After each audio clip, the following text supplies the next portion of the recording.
But the whole idea was that he was going to demolish Thought Slime by looking at supposedly what Thought Slime's view on what socialism is. And the thing is, see, Caleb Maupin has often claimed that BreadTube as a whole only thinks is only calling for like stock option programs for employees, and that you know, whatever BreadTube is on any given day thinks that's socialism. And he's never provided any actual any clips or anything like that to prove it, but this time he decided to.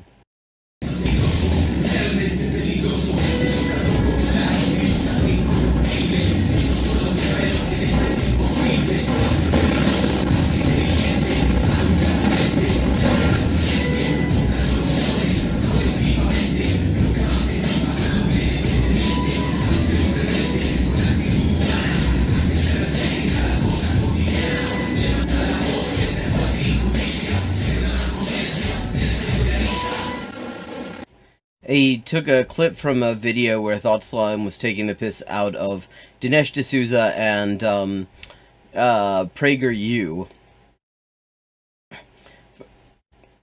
talking about how capitalism is inherently more democratic than socialism because you can make consumer choices. And in that video, I want to just show the entire clip. Caleb showed a very abbreviated clip of the thing and cut him off in the middle of the sentence in order to then claim that this is what Thought Slime believes in and all this bullshit. So I want to just show the entire section that we're talking about, because what he was in fact doing was trying to the video he's responding to is attacking Demsocs, the people who call themselves democratic socialists, who by and large are like social democrats for the most part, but so he wanted to provide a definition of what Demsocs would say, what like democratic socialists, as they call themselves, would say socialism is, and and examples of what other groups of people who say that who would identify themselves as socialists say that socialism is. He was trying to provide non-controversial definitions. So the one thing you can kind of criticize, and Caleb tries to make a meal out of it, is the fact that he got the definition of democratic centralism wrong. But that was like literally it, and it wasn't. But so, okay, here's that clip. Democracy in our political life should also be extended deeply into economic life. Yeah, this is Irving Howe he's quoting. This is Dinesh D'Souza speaking now. Irving Howe was one of the founders of DSA and was actually a fairly annoying liberal and a really big Zionist as well. But, I mean, he certainly was very influential in the founding of DSA. So the basic idea here is that socialism is vindicated through its roots in popular consent. Now I'd like to look very closely at this sentence. The basic idea here is that socialism is vindicated through its roots in popular consent. Now, I'm not a professional writer like Dinesh is. I couldn't string two words together without making 3 spelling mistakes, let alone write not 1, but 2 books that were taken off shelves. So maybe I'm missing something here. But this feels like a nonsense sentence. Like, for starters, vindicated? Vindicated from what? From the presumption that it's a bad and dangerous system? Yeah, so this is the context of the clip that is the context that the clip was taken out of. And I'm just showing it at a little bit more length to just show exactly what this is actually about before we get back to Caleb Muppet and his really impressive dishonesty. I mean, this guy is like, he shows his audience a clip and then just lies to them about what they just literally saw. That's how fucking dishonest this prick is.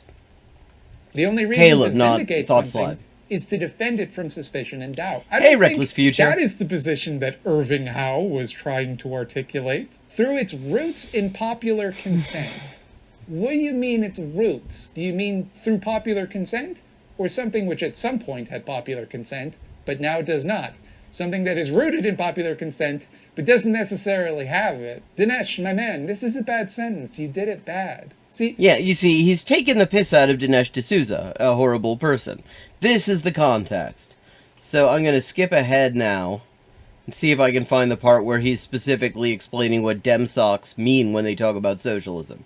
And most people do, then it follows that the extension of democracy into the economic sphere, i.e. socialism, would also be good. Dinesh actually agrees with this point, except for the i.e. socialism part. Yeah, I mean, like, the one bit you could say is Thought Slime expressing his own belief on the matter of what socialism is the bit about extending democracy into the economic sphere, which is, like, literally... I mean, it's obviously not intended to be a comprehensive definition. It's just sort of a general idea of what we're talking about. So, was him. Because of how his brain sentence into one that made a lick of sense, then I think he's trying to say socialists think it is moral to make economic decisions by popular consent. But if he phrased it that way, his audience might say, wait, doesn't everybody? So he can't do that. Can't do that. He's got to gussy that sentence up like it's going for a job interview. So what, if anything, does Dinesh D'Souza think democratic socialism even is? Yeah, okay, so this is the exact section that this clip came from that Caleb is wildly misrepresenting. I pause here to note how I would define democratic socialism. Democratic socialism is essentially what most people mean when they just say socialist without having some modifier like libertarian or Maoist or national. Including people who think socialism means higher taxes and more government services like in the Nordic model. Because he's very specifically talking about what Demsocks would say they believe. And a lot of them would basically say, yeah, basically... what Scandinavia is doing, because that's the concept of what socialism is that Bernie Sanders has popularized. Because socialism, by definition, is democratic in the truest sense of the word. Under socialism, the means of production are socially controlled. In the case of democratic socialism, directly by the people rather than mediated through the state. Some democratic socialists might think that the state ought to exist. Now, I mean, I would note that a lot of one criticism you can make is that the definition here, I think, is giving Demsocks a lot more credit than a lot of Demsocks would give themselves, because my experience of Demsocks and their memes is that they very much would say, yeah, actually the means of production would still be controlled by by capitalists, except that there would be a welfare state to sort of nerf their power a little bit. I mean, that's been my experience dealing with a lot of people. Of course, there are people in DSA who would totally disagree with that. I also know some of them, but... at least for a while, they're wrong, but they pointedly don't believe it should control production. They are in contrast to authoritarian socialists, who confusingly... Notice that he says they're wrong. That's because he's not a Demsock. He does not identify himself that way. He describes himself very specifically as an anarchist communist. He's trying to give a fair definition of what people he disagrees with on a lot of specifics would say that they believe. That's what he's trying to do here. And this is why it's so wild that Caleb is taking this as what Thought Slime believes. Also believe, or at least claim to believe, that their system is democratic. Lenin called the centralization of control over the state and economy democratic centralism. Yeah, I mean, and he got the definition wrong. And of course, Caleb actually kind of forgot about the point he was trying to make because he got so excited about that. North Korea's official name is the Democratic People's Republic of Korea. But come on, guys, come on. You're not tricking anybody. Those aren't like what Demsocks advocate. They frame themselves directly as the antithesis to that kind of socialism. Yeah, again, this is what's so clear. This is the whole point. He is talking about how Demsocks would describe their ideology. So, let's come back to Caleb, shall we? And now, let's just get over to the Jabroni Con. And I saw this and I just feel like we have to look at it. Why does anyone listen to Skippy the Bear, which for some reason is what Caleb Muppet, the Nazgul ghoul, everybody's favorite Nazgul ghoul, calls Thought Slime. And, I mean, he's always at his most just fucking buck wild when he's having to go with Thought Slime, so I feel like that'll probably be pretty good.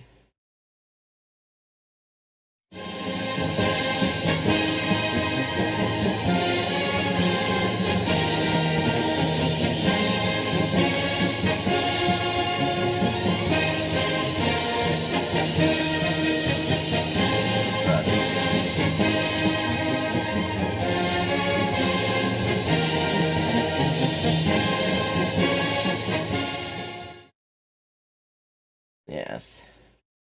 Okay. And let me know, chat, if I need to adjust the volume on the video. So, folks, tonight I am... Oh, he's starting out with a folks.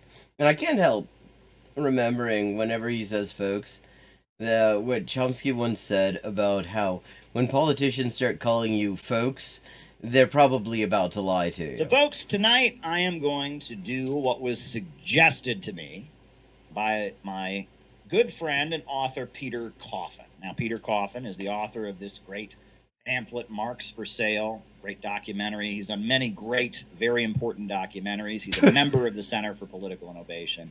Yeah, that has absolutely nothing to do with why Caleb Muppet decides that his stuff is so great. He would totally feel the same way about the quality of Peter Coffin's body of work if he were in fact a critic of the CPI. And not somebody who had stuck with him through all the ghoulish shit that he's been doing.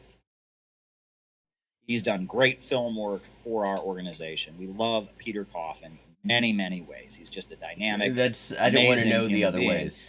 And Peter Coffin suggested that I take a swing at Skippy the Bear.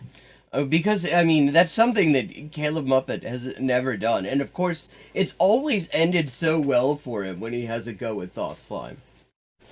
It's always ended so well for him when he has a go with Thought Slime. So, I mean, this... You see why I'm excited to see this. Folks, remember Skippy the Bear? It's been a long time since we've talked about Skippy the Bear. I nicknamed him Skippy the Bear. His inner... For reasons that are known only to Caleb. Which is kind of like how his jokes generally work, which is why he has to tell you in advance that he's about to tell you a joke. Internet moniker is Thought Slime. And he's a dumbass.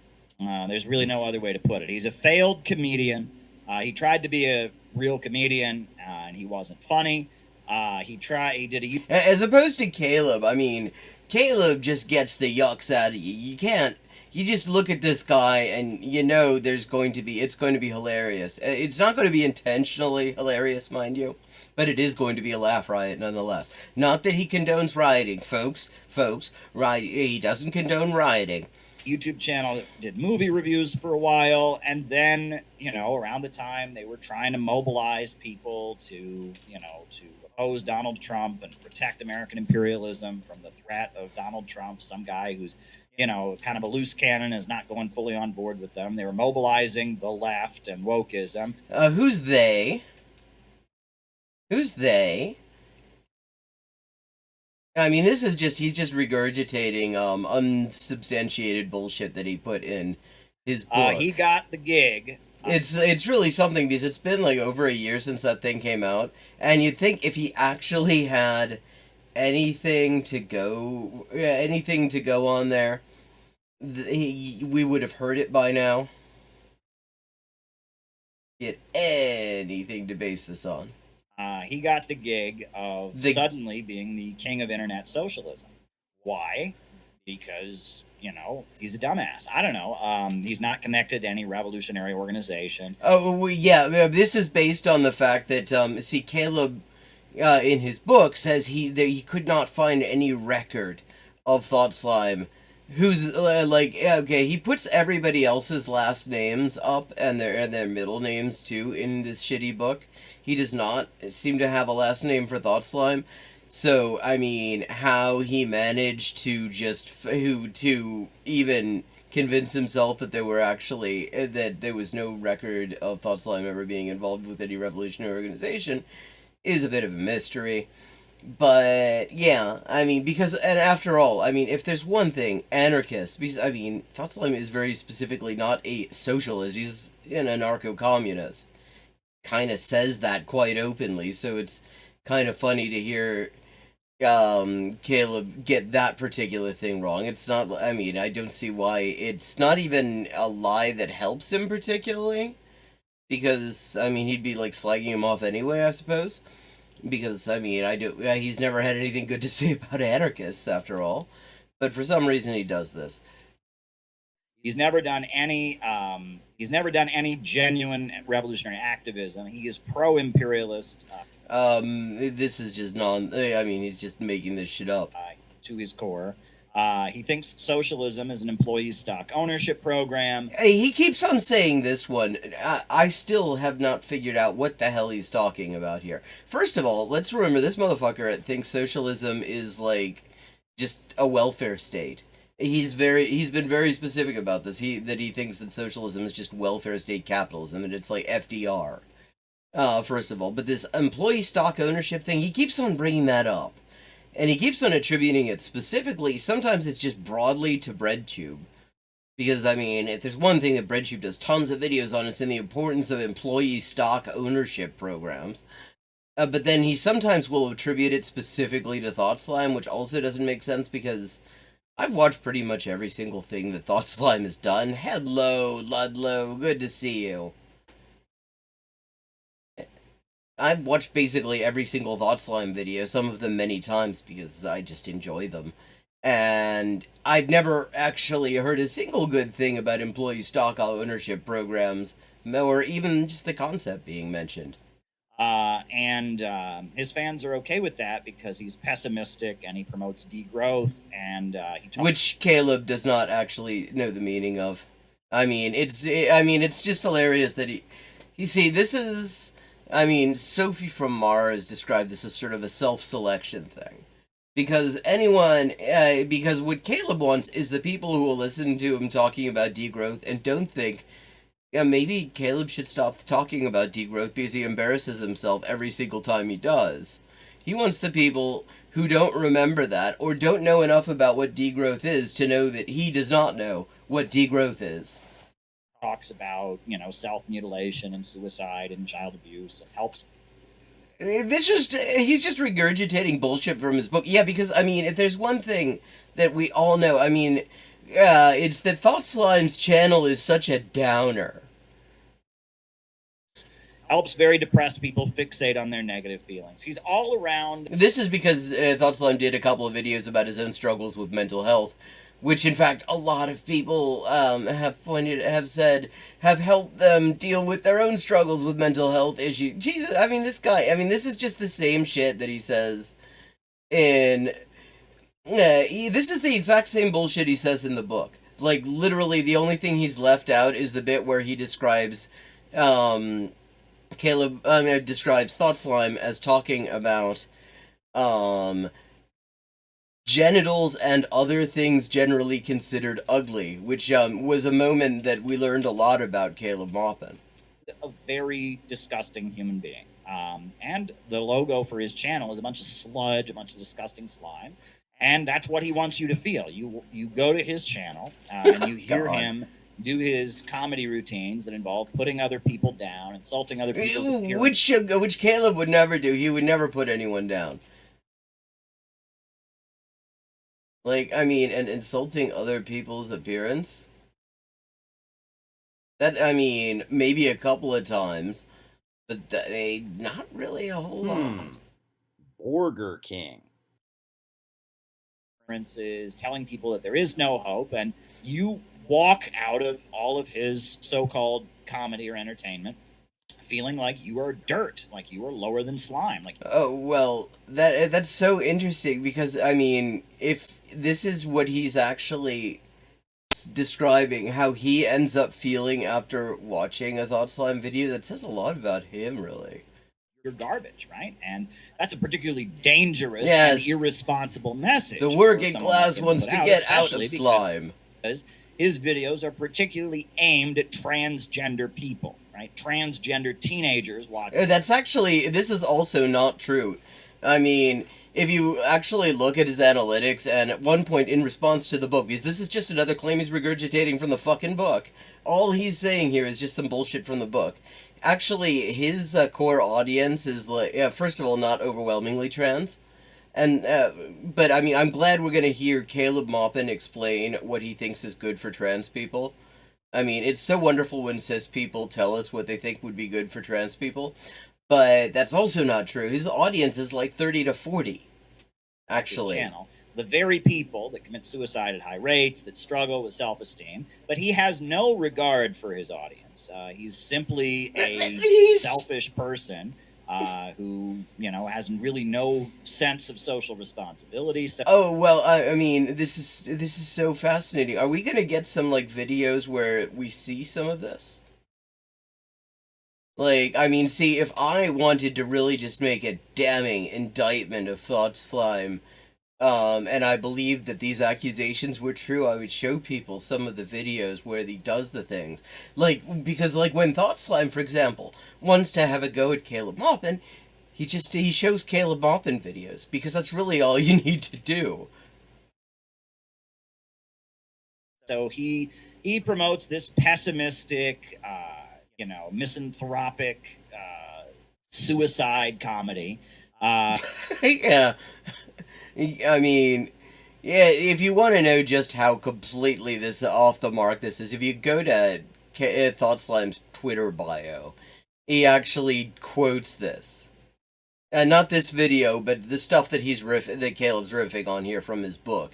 Because, like, anyone who watches the fucking videos, which he clearly does not want people to watch the fucking videos, knows it just isn't true. You know, to his audience, and he does this, and I mean, he's paid handsomely for it. They boosted him in the algorithms, and he. They actually, I mean, first of all, no, I mean, the fact that he does better than Caleb Muppet does, you know, I mean, which is just such a shock, actually, that Caleb Muppet, who just sort of, like, drones on and lies to people and just kind of makes personal insults, and doesn't even, like, he doesn't even show any interest in pop culture. He could, we're gonna be, see, you have to, if you're gonna do this, you have to be a reactionary pop culture person, and then everything all is forgiven. But he's just reactionary with no culture. But Jesus, mixes his depressing suicide comedy with you know, synthetic left fake socialism, and I've always loathed the guy. And well, I mean, maybe that's because he called you out for platforming a turf, and then embarrassed you when you, like, first, because I mean, first, for people who are, like, coming in and did not see the beginning of this, see, Caleb Muppet's first attempt to attack Thought Slime actually involved responding to a video of his, a really good one called Fake Materialism for Real Bigots or Real Transphobes. And Thought Slime brings up the concept of overproduction, and for bringing up the concept of overproduction in capitalism, fucking Caleb Muppet calls him Malthusian. And then and so, yeah. And then now Caleb Muppet, every time he talks about, like, leftists, what he calls the synthetic left, which is, like, just leftists, he has to say, oh, they don't understand the problem of overproduction. It's like, you motherfucker, you don't understand the problem of overproduction. proof that this guy is clearly an agent of imperialism is the fact that of all the people to take aim at, right? I mean, he could criticize Alex Jones, he could criticize, Which he does. Richard Wolff, he could criticize anybody. And he mostly criticizes other people. He decided randomly to go after me. Not randomly. He was making an argument about class reductionism and how it actually is just bogus materialism and is used to justify bigotry. And Caleb had on Jyoti Brar from the obscure reactionary splinter organization CPGBML, who was giving a perfect example of reactionary fake materialism. It wasn't even, I mean, he just kind of mentioned in passing that Caleb's a Nazgul Ghoul because he's a Nazgul Ghoul. But, I mean, and that probably would have been it, but Caleb decided to make the most, like, buck-wild, ridiculous attack video, and, I mean, it was just so hilarious that he's still pissed off about it. Because I'm an RT reporter, because I work at RT and he hates Russia. And so Which is why, I mean, that's another thing you see all over. I mean, that's why half of the videos, the thumbnails on Thought Slime's channel, are just, like, fuck Russia videos. Like, that's just all he talks about is, fuck Russia, let's have degrowth and Malthusianism and stock options. his channel that's huge. He's made multiple videos trying to claim that I am a white supremacist. Actually, he's never used that word. Trying to claim that I am actually a neo-Nazi. Actually, never actually said that. He said he's a Nazgul, and he literally is that thing. He's used his big platform, and that has hurt my wife, who is an immigrant activist in New York City. God, I mean, he just, like uses everybody as a fucking human shield. He's living off his wife right now. That has hurt me, and we know his intent is he's hoping to get me killed, right? He hopes that... That is so fucking wild. This is, I mean, this is clearly for people who are never going to even look at the videos. I'm going to just drop the links just in case anybody in chat is unfamiliar to these videos.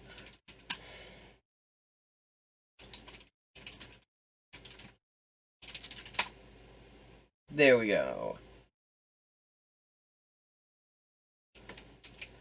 This is fake materialism for real transphobes. And Caleb Maupin destroys Bread Chew, which was a collab with Lance from the Syrup.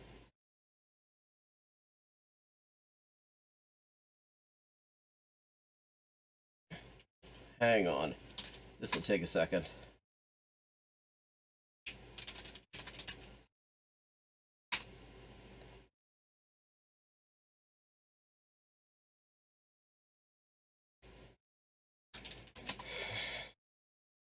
Here we go. Caleb has now destroyed us, we must resign, featuring the serfs. And also this one. Like, he's never called him a neo-Nazi. He's pointed out that he hangs out with neo-Nazis, which he does. He's called him, quite correctly, a Nazgul.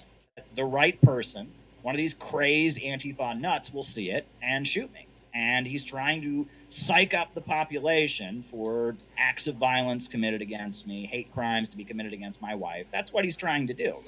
Yeah, I mean, okay, so when are we going to see the video evidence of him doing this? That's, I mean, when are we going to have the video evidence?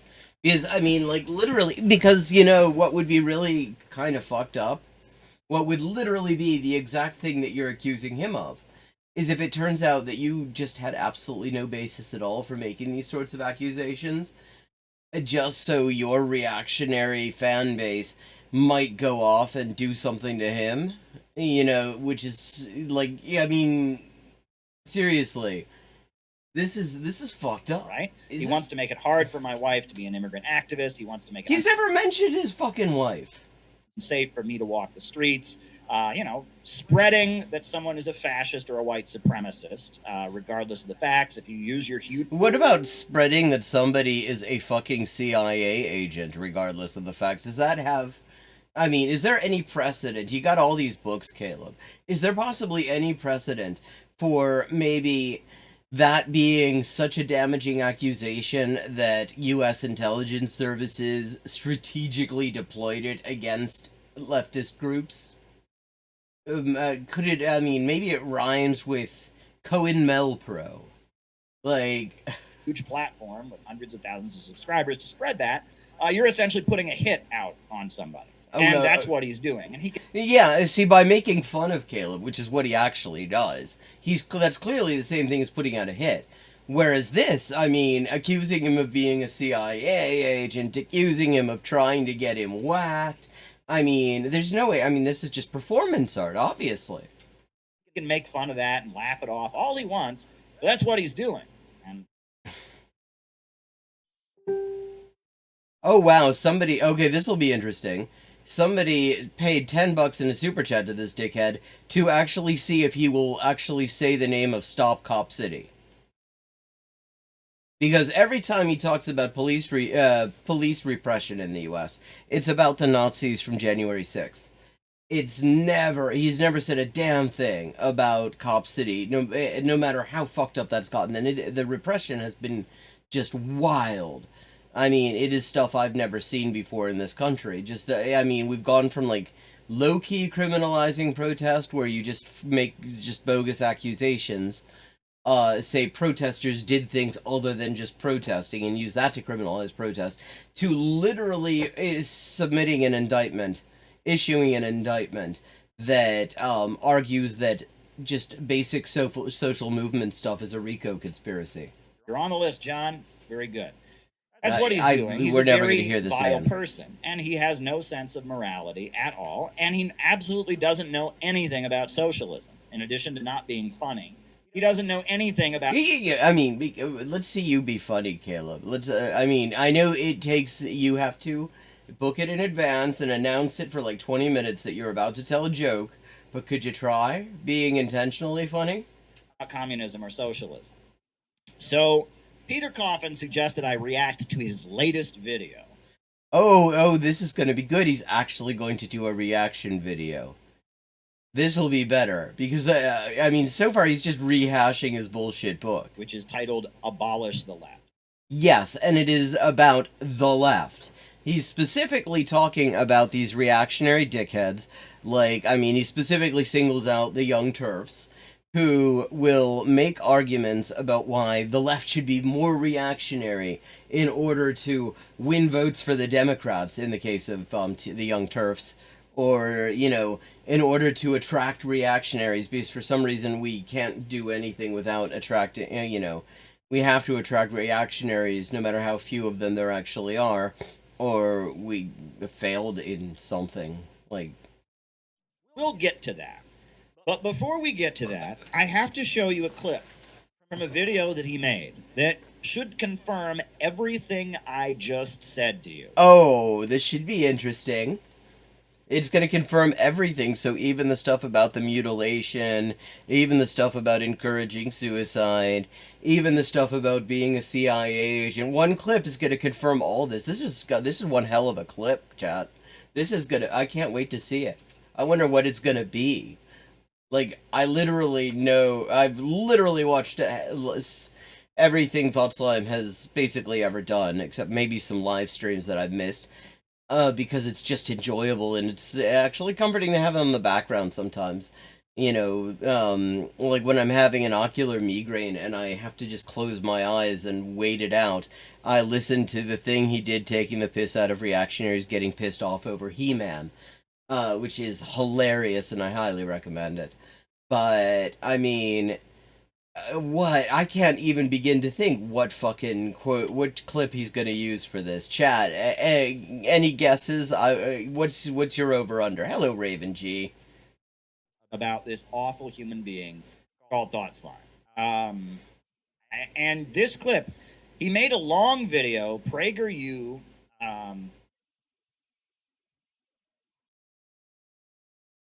CPI is better version of LaRoucheism and U.S. Marxism. Is that something that fucking Caleb's gonna own up to? I mean, that'd be interesting. Thank you. Thank you! There you go. I mean, that's him. Speaking of CIA, speaking of fascists, speaking of violence as well, and getting people killed, that's LaRouche all over. I mean, look up Jeremiah Duggan. Jewish anti-war activist, young, naive guy, who was not actually, you know, involved in activism, goes to an anti-war march. This is back at the beginning of the Forever Wars, and ends up getting hooked up with some people from the so-called Schiller Institute, which is a LaRouche front. and they're going to tell the real background of the war. And he was interested because, I mean, you know, young naive guy doesn't know who's who, doesn't know what's what, doesn't know that there are these dodgy motherfuckers hanging around. Also, it's worth noting, Jewish.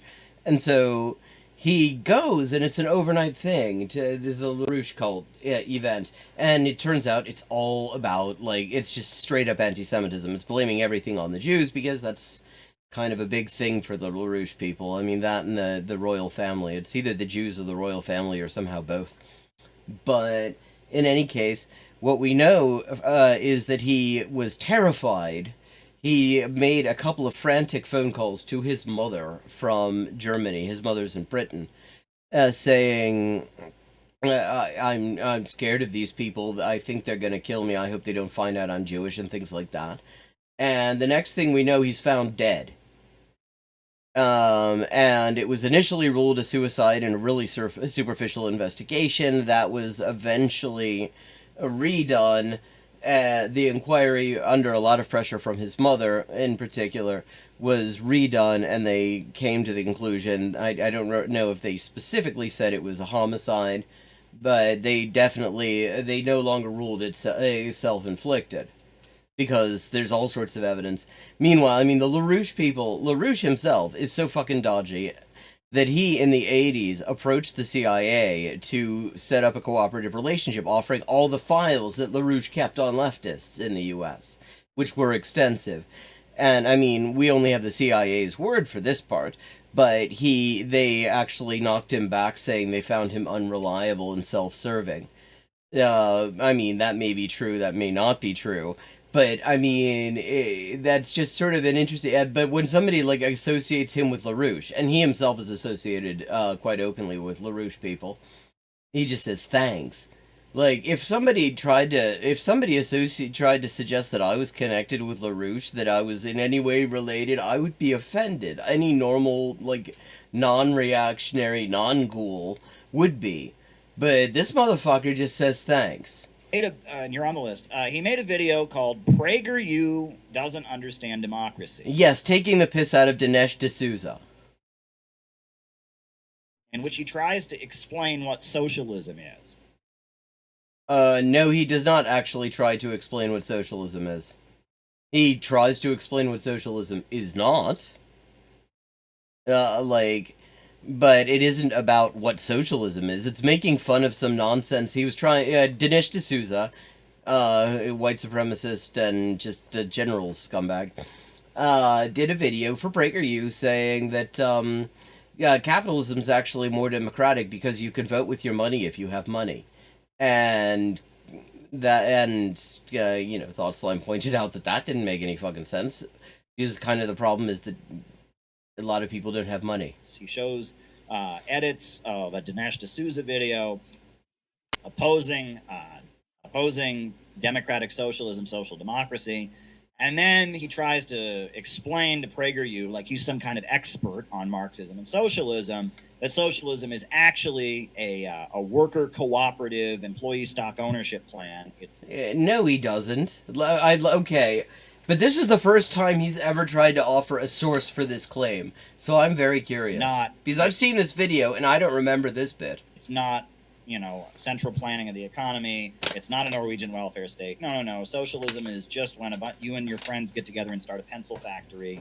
It never mentions the problem. Are we going to see the fucking video? I mean, show, don't tell, motherfucker. Overproduction and the tendency of the falling rate of profit. He never mentions the irrationality of capitalism. Because the video's not about that. Poverty created by abundance. No, he thinks... actually, the last time he mentioned the poverty created by abundance, Caleb called him a Malthusian for it. The problem with capitalism is growth, and he thinks growth is bad. And on top of that, he thinks that, it's basically socialism. He reduces all of Marxism to some people own the factory, some people work in the factory, and that's not fair. Oh, well, we're getting a lot. This clip is being talked up very heavily. I am looking forward to seeing, how this clip cashes the checks that his ass is writing. That's not fair. It's no fair. And makes us look like a bunch of babies, which is why right-wingers laugh at us. He reduces socialism. Well, no, everybody laughs at you, Caleb. it's not fair, the relationship between employers and employees. It's no fair. And so socialism is when you create a worker co-op, so you get rid of that. But in the video, You're like, okay, so you're gonna show us a clip, Caleb. Did you forget that? he reveals, he says this. Now, keep in mind, this video that this clip is from. I didn't see his tweet because I have him blocked. Because he tried to put me on blast a while after I blocked him from trying to join in this chat and challenge me to debates randomly. What did he say? It includes it has hundreds of thousands of views. I think it's probably over 500,000 people have watched this video. That's not what a view means. Like, I mean, nobody really knows exactly what a view means except Google. And Google aren't telling because they don't want people to game the algorithm. This guy is pumped by the algorithms to be the brilliant expert on Marxism. It was something he never claims to be, incidentally. If you want to know what Marxism is about, you should listen to this sarcastic comedian from Canada. Oh, he's from Canada. Well, I mean, there you go. And this is what he says in the video. He starts explaining that no. Socialism isn't when you have like a centrally planned economy and control the means of production. Hey, take notes because he's apparently going to show us this clip. And let's just see exactly how many things that he would like. He's selling it really hard right now, and raise people out of poverty. No. Socialism isn't that. And here is what he says. And this takes the cake. Note how I would define democratic socialism. Democratic socialism is essentially what most people mean when they just say socialist without having some modifier like libertarian or Maoist or national, because socialism yeah, note here, this footnote here, including people who think socialism means higher taxes and more government like in the Nordic model. He's specifically specifically distancing himself from that, which is social democracy. By definition, is democratic in the truest sense of the word. Under socialism, the means of production are socially controlled.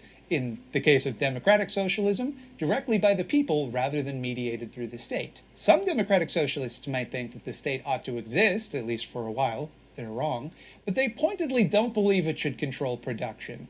They are in contrast to authoritarian socialists, who confusingly also believe, or at least claim to believe, that their system is democratic. Lenin called the centralization of control over the state and economy democratic centralism.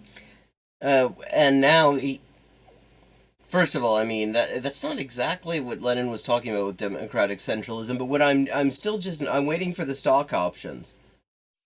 I paused. Okay, so let's take the... He did. Let him finish the fucking sentence. This apart. So first of all, he says that, democratic socialism doesn't involve state control over the economy, and that Lenin had a theory that the state should control production. Which, that's true. He certainly did believe the state should control production.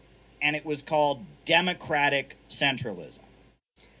Okay, but you'd promised us stock options and CIA ties, Caleb. When are we going to get this? I was promised CIA ties. As democratic. Lenin called the centralization of control over the state and economy democratic centralism. Yeah, okay, and yeah, that's wrong. That's not what he meant by it. I mean, but that's...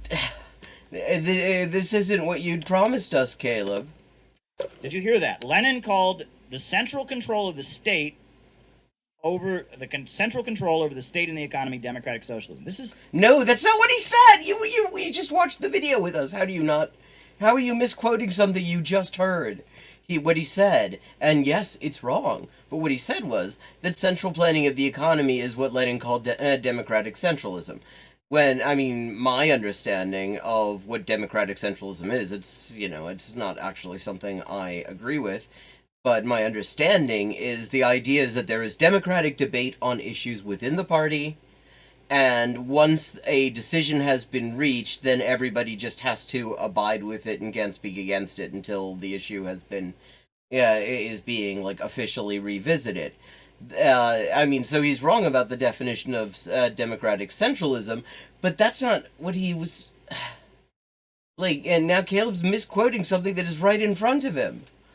And it's actually, it's like, I mean, if you're trying to make people forget that you'd promised CIA ties and mutilation and stock options, you could have just focused on the fact that he got the definition of democratic centralism wrong, which I doubt he'd even actually disagree with you. This is your expert. This is the smartest guy on the internet about Marxism. Lenin called the centralization of control over the state and economy democratic centralism. Yeah, not democratic socialism, motherfucker. Like, okay, yeah, you misquoted him. What is democratic centralism, folks? What is democratic centralism? When are we gonna get the stock options and the mutilation and the suicide encouragement or whatever you said he was gonna give us? I was promised those things, Caleb. I will not have you be forsworn. You know, I hate Wikipedia. Hey, Mask, how you doing? Yeah. Wikipedia is very biased. Wikipedia is very contrary to what we want. But this is what Wikipedia says that democratic centralism is.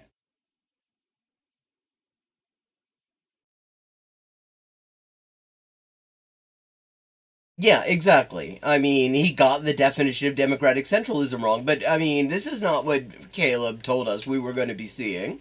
He didn't say, look, this dingus got misdefined democratic centralism, which wasn't even particularly central to his point. He said something about mutilation and CIA ties, and we're not getting any of that. And note, he's talking about socialism as well. He's an anarcho-communist. He's actually been fairly specific on what he wants. I mean, to the extent of saying that that it's a stateless, classless, moneyless society where everything is distributed based on need and everybody works according to ability and everything. Very fairly basic stuff. He's talked about it at some length. When he's talking about socialism, he is defining what other people say about it. And here, in order to be ecumenical, I guess, he was trying to give sort of the Marxist-Leninist approach to it as well, but he got democratic centralism wrong. He misdefined it, and he probably just fucking misspoke. Because he doesn't actually know how to position his camera. Democratic centralism is the organization of principal socialist states and most communist parties. In practice, democratic centralism means that political decisions reached by voting processes are binding on all members. Democratic centralism was the method through which the Bolshevik Party made and carried out decisions. It has absolutely nothing to do with central planning of the economy. Well, I mean, I don't think that's quite right either, though, because, I mean, democratic centralism certainly did apply to decisions related to the planning of the economy. But yeah, he got a definition wrong. He got one term wrong, but that wasn't what you promised us, Caleb. It's a method Lenin invented in 1903 so that when the Bolshevik Party decided they were going to do something, and they voted that they were going to adopt a certain tactic or carry out an operation, they all did it. Even if you voted no, you were still obligated to carry it out. It has nothing to do with the state controlling the means of production. That's Marxism. And then no, that's Lassalleism, actually. Marx specifically dismissed, Caleb's approach to this as well as Lassalleism. He said that this was like Lassallean idealism. The fact that he does not know this, Marx never wanted Marx never wanted the means of production to be controlled by the state. Oh boy, that's just... Yeah, where did he say that, actually? Something Lenin made up. He called it democratic centralism. That's not what he said. Like, we literally just, if you're gonna lie about the clip, then why show us the clip, Caleb? If you're gonna lie about the clip, you leave out the clip. Normally you don't show us clips. This time you're just, showing your audience that you're lying to them. See, because it was, central, and he claimed it was democratic. This is how we know that he really is a connoisseur of comedy, by the way. Because he was saying that, that he's just not a very good comic, that Thought Slime isn't a very good comedian. And I mean, now we're seeing. I mean, this guy is up there with like fucking Joe Piscopo and Gallagher in the pantheon of great comics. But it wouldn't. It wouldn't. I mean, this guy's an idiot. He didn't even think to Google democratic centralism. He probably fucking misspoke. That in his video. People are learning. 500,000 people have watched this video. And I bet, like, I would imagine quite a few comments also pointed out that, yeah, he got the definition of democratic centralism wrong, which wasn't actually particularly central to his point. He was just trying to give a broad gloss and say, yeah, PragerU's idea of what socialism is bullshit. To learn what Marxism and socialism are, what democratic centralism is, from a guy who has absolutely no clue what this basic tenet of Leninist theory and how Leninist vanguard parties operate is, and thinks that, oh, well, Marx never wanted the state to control the means of production. Oh, well, Marx I mean, he didn't say that. Like, seriously, why? I mean, why show the clip? Why show the clip repeatedly, in fact, when you're gonna lie about what's in the clip? I don't understand this. Like, that is higher production values than you ever see from a Caleb Muppet video. Like, that he actually brings a clip in and stuff.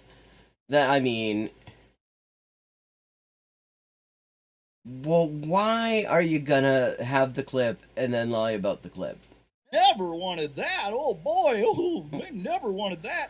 That's just something Lenin made up called democratic centralism. That old Lenin dictator, buddy. Well, I'm sorry. And why is he giving him the voice of, what is that, Gomer Pyle? Thought Slime does not sound like Gomer Pyle. I'm not sorry, actually. I don't know why I say that. Because it's a reflex and you're used to having to apologize for everything because you're an asshole. When I get fired up, I always want to apologize. Maybe that's my humble small town origin. Fuck you. Oh, God, like fucking cult leader origin story material right here is humble small town origin. Yes, he was born in a mere hut in Mangyongdae. This is from the Communist Manifesto. Is there any document that might be more accurate in summarizing what communists believe than the Communist Manifesto? Yeah, probably. Because the Communist Manifesto was just... was not even something that Marx actually and Engels stood by within a few years of writing it. And they ended up continuing to write extensively for the rest of their lives after writing this thing. So I'm guessing that they felt that there was more to be said on it. I mean, like, for example, there's capital. Capital's kind of important. You never quote capital. Yes, yes, this is what he thinks comedy is. This is why he thinks that Thought Slime isn't good at comedy. Written by Karl Marx? Well, there might be a few, but we'll start with the Communist Manifesto. Literally the only fucking book by Marx he seems to know. And he never reads the foreword. Even his dickhead ex-disciple, the Wanky Tanky, has actually read the forewords and pointed out that actually Marx... No, that wasn't the Wanky Tanky, that was Haz, I think, who pointed out, I mean, even fucking Haz pointed out that the forewords actually point out that Marx and Engels did not actually stand by their initial proposals because the Paris Commune made them rethink them. What does the Communist Manifesto say? This is from the Communist Manifesto. Oh, okay, yeah, this is the exact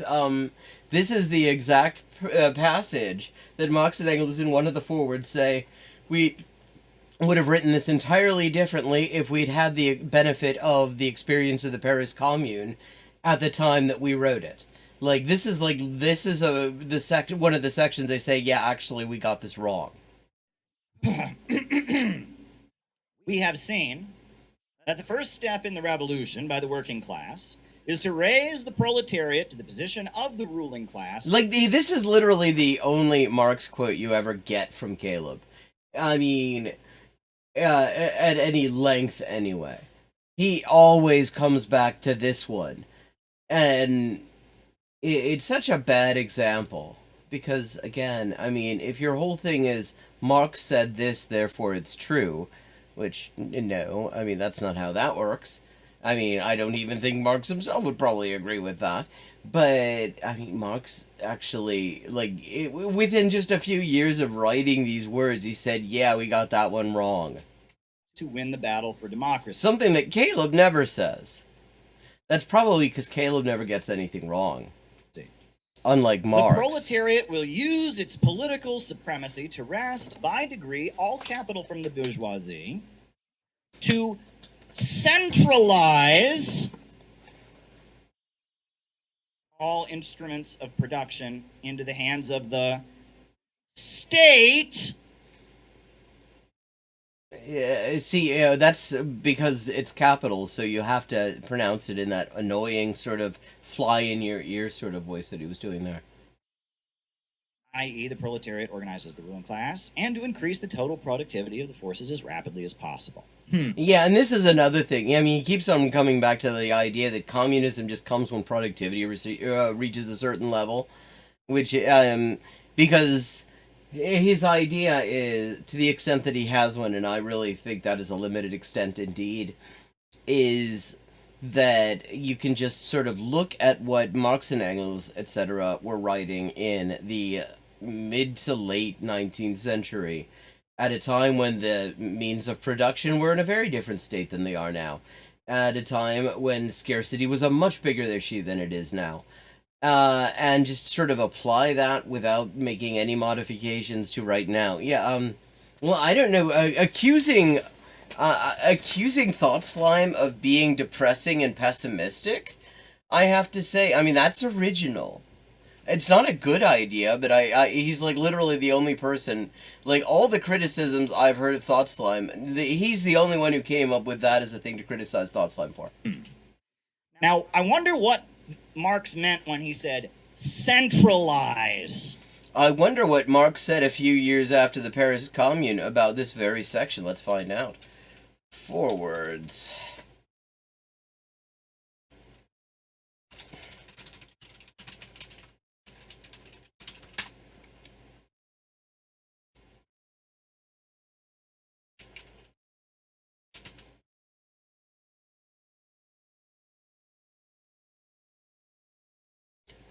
Okay.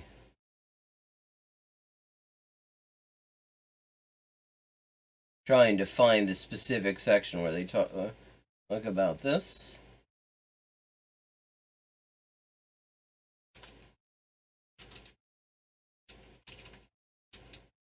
Yes. However much that state of things may have altered during the last 5 years, here and there some detail might be improved. Here, let me just drop this in chat. You can follow along. Oh, we know what he said at Occupy. I mean, the speech that he presents is this rousing speech that a bunch of people listen raptly to in his little fucking fucked up little cartoon. Yeah, that speech is actually on his YouTube channel. And it is pathetic. Because you can actually, the camera's whipping around so you can see that everybody's just checking their phones. He wasn't talking in front of an audience. Okay. The practical applications of the principles will depend, as the manifesto itself states, everywhere and at all times on the historical conditions for the time being existing, and for that reason, no special stress is laid on the revolutionary measures proposed at the end of Section 2. That's what he's quoting here. That passage would, in many respects, be very differently worded today. Today being 1872, if you're wondering if maybe this is some new shit Marx came out with and Caleb just hasn't read the latest Marx. In view of the gigantic strides of modern industry since 1848, and of the accompanying improved and extended organization of the working class, in view of the practical experience gained first in the February Revolution and then still more in the Paris Commune, where the proletariat for the first time held political power for 2 whole months, this program has in some details been antiquated. This is in 1872. In view of, let's see, antiquated. One thing especially was proved by the Commune, videlicet, that, quote, the working class cannot simply lay hold of the ready-made state machinery and wield it for its own purposes, end quote. He provides a citation here for a speech that he gave to the First International General Council. Further, it is self-evident that the criticism of socialist literature is deficient in relation to the present time because it only comes down only to 1847.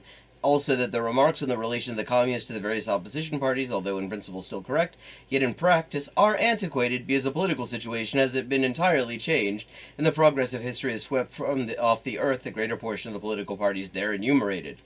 Yeah. So yeah, this is that's Marx and Engels talking about the quote that he whips out. I also wonder what Marx meant when he said state. No, you have to be retarded to think Lenin would want, that Marx wanted the state to control the means of production. Which, I mean, the wild things, Thought Slime didn't even fucking say that. Like, he's been going on about this fucking clip, which he didn't even allow him to finish the sentence in.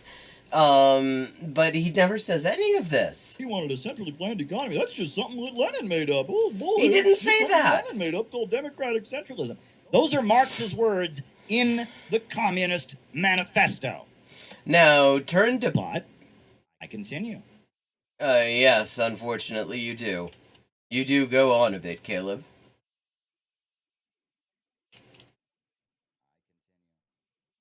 Continue. Constantly. Here is Engels in Socialism, Utopian, Scientific. The only other Marx-Engels text say, that he will ever... The solution to the contradictions. The proletariat seizes the public power, and by means of this transforms the socialized means of production, slipping from the hands of the... Okay, now I'm just curious. When was that written? Socialism, Utopian, and Scientific was written... Yeah, okay, let's see, between January and March of 1880. So, after... Well, it was primarily attracted... Okay. So this is after already the foreword... the foreword that Marx published to the Communist Manifesto saying, yeah, the stuff that the angry Ohio dickhead with the bad goatee is talking about, yeah, disregard that. We things have changed.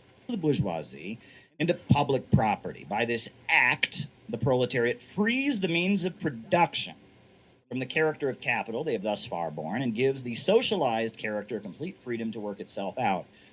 Socialized production upon a predetermined plan becomes henceforth possible.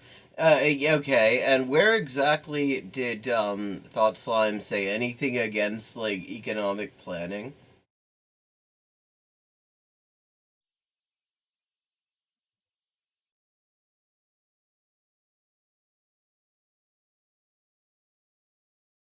In proportion as anarchy, misused, but we'll leave that alone, in social production vanishes, the political authority of the state dies out. Man, at last the master of his own form of social organization, becomes at the same time the lord over nature, his own master, free. I wonder if he's gonna, like, read the whole thing. Socialized production upon a predetermined plan. Now, does that mean we just have a bunch of little individual worker pencil factories and everyone just does whatever they want because there's no bosses? Yeah, like, again, you promised us that we would hear that this is what, this is one of the things you promised us from the clip. Are you just gonna pretend that the clip said the things you wanted it to say? Like... You presumably watched this fucking clip before you went on camera here. Presumably, you already knew that this clip was not going to bear out the things that you're talking about. Why not just not show the clip?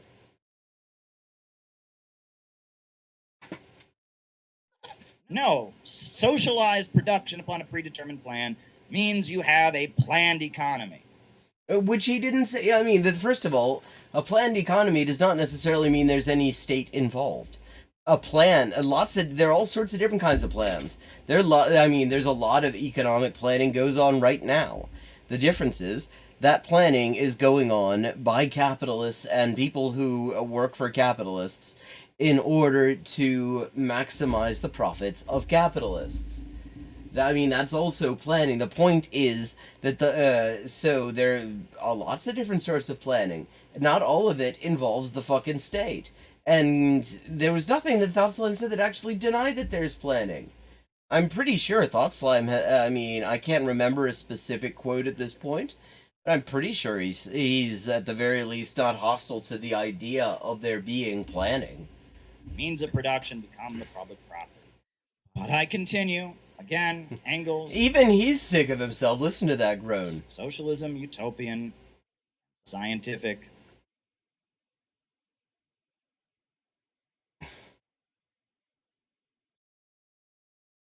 Okay, did he skip? Oh, yeah, he's gonna skip over the bit where the socialization of production makes the state, unnecessary and stuff. While the capitalist mode of production more and more completely transforms the great majority of the population into proletarians, it creates power which, under the penalty of its own destruction, is forced to accomplish this revolution. While it forces on more and more the transformation of the vast means of production already... He's note that he's talking about the capitalist mode of production here. He's literally talking about capitalist production. This is not his proposed, like, revolutionary measures or something like that.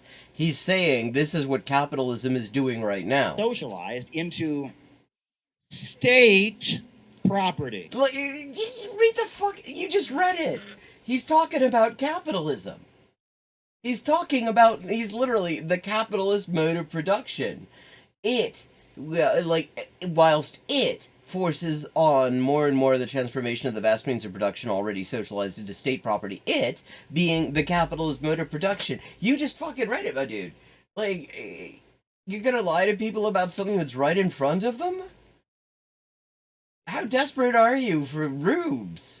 It shows itself at the way to accomplishing the revolution. The proletariat seizes political power and turns the means of production into state property. Oh, you must be retarded. You must be an idiot if you think that Marx wanted the state to control the means of production. He just wanted... This is just wild. I mean, how is it? This is like supposedly a response to Thought Slime. We've had like 30 seconds of Thought Slime cutting him off in the middle of a fucking sentence, and then it's just like putting words in his mouth like 30 to 35 feral straw men. Everyone to open a pencil factory in their backyard. Oh, I must be smart. I have a big platform on social media. Oh. I mean, this guy is such a lying sack of shit. You're gonna accuse him of lying now because he didn't say any of that. Like, you have the clip open, so presumably, if he said that stuff, you could actually show it to people. Yeah, you didn't, because he didn't say any of that. Like, literally the one thing you can say about that clip is that he got the definition of democratic centralism wrong, which he did. He got it wrong. It wasn't actually a key point. And I'm pretty sure you're not the first motherfucker to... I mean, that video is, like, over a year old. I'm pretty sure you're not the first person to discover that he got the definition of democratic centralism wrong in it.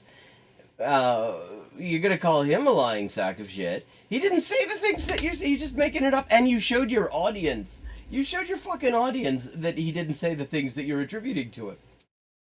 He's trying Hello, to get me... hey, Sunjata, how you doing? Good to see you. Yeah, we're talking and we're looking at everybody's favorite Marxist philosopher here. We got Caleb Muppet. He killed, right? And he's basically put a hit out on me to try and get me...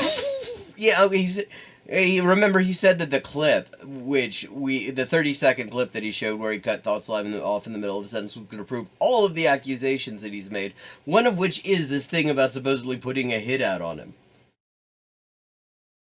Assassinated. And he's, spreading the claim that I'm a white supremacist and a neo-Nazi, which Again, he's never used either of those words. He said Nazbol, because you're a fucking Nazbol.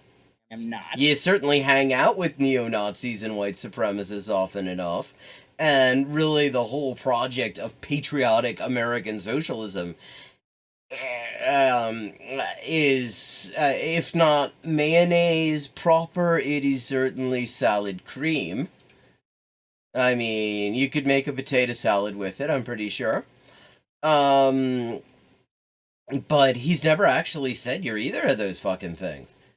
But you're certainly very comfortable in the company of people who very clearly are. And on top of that, he's trying to convince you that Marx never advocated the state controlling the means of production. He literally never said that. But it's worse. It's worse than that. And I'm going to emphasize an aspect of these clips I just showed you. There was only one clip that he showed us. And so far, like, virtually, apart from pointing out correctly that he got the definition of democratic centralism wrong, I mean, he's just been making shit up ever since. That shows you how much worse he is. Now, that first clip I showed you, Yeah, I mean, I think that there's at the very least he hangs out with enough white supremacists that, yeah, and the white supremacists he hangs out with are never worse off for it. So, I mean, I think there's probably a pretty good case to be made just based on that. Yeah, like, literally, in the very clip that he's using that is supposedly the proof that nobody should be listening to Thought Slime, who, for reasons nobody fucking knows, he calls Skippy the Bear, he doesn't even say anything about Marx. Oh, like, he literally doesn't say any of this.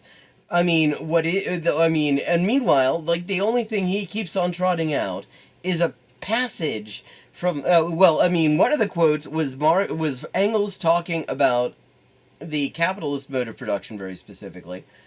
And then the other one was section 2 of the manifesto, which Marx and Engels had actually walked back because they decided subsequent... Yeah, literally. Although... First quote from the Communist Manifesto. What does it say?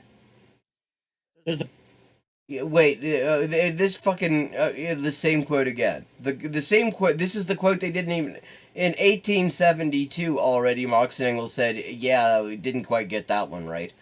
And this motherfucker, it is like literally like one of 2 Marx quotes that he knows.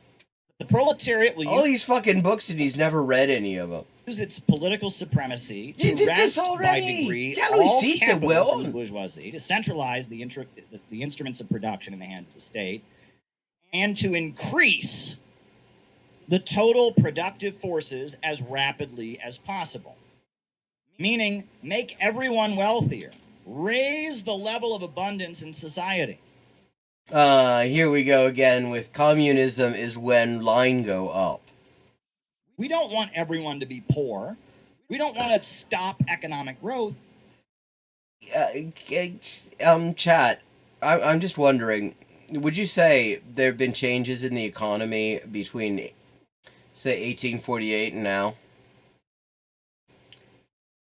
Like, is it possible that things work a little bit differently now than in 1840? I mean, never mind that in 1872, Marx and Engels were already saying, yeah, there's been so much development in the means of production and the mode of production and, like, the organization of the working class that we've had to reconsider Section 2 of the Manifesto, from which this quote is derived. But I mean, in 2023, I feel like maybe things are a little bit different in some ways in terms of the way we produce things. Yeah, exactly. I thought so too. That's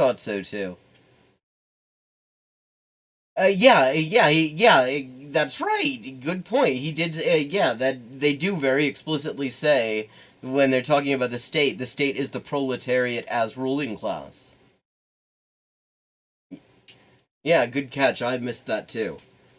It's the opposite. We want to overcome the irrationality of the capitalist system.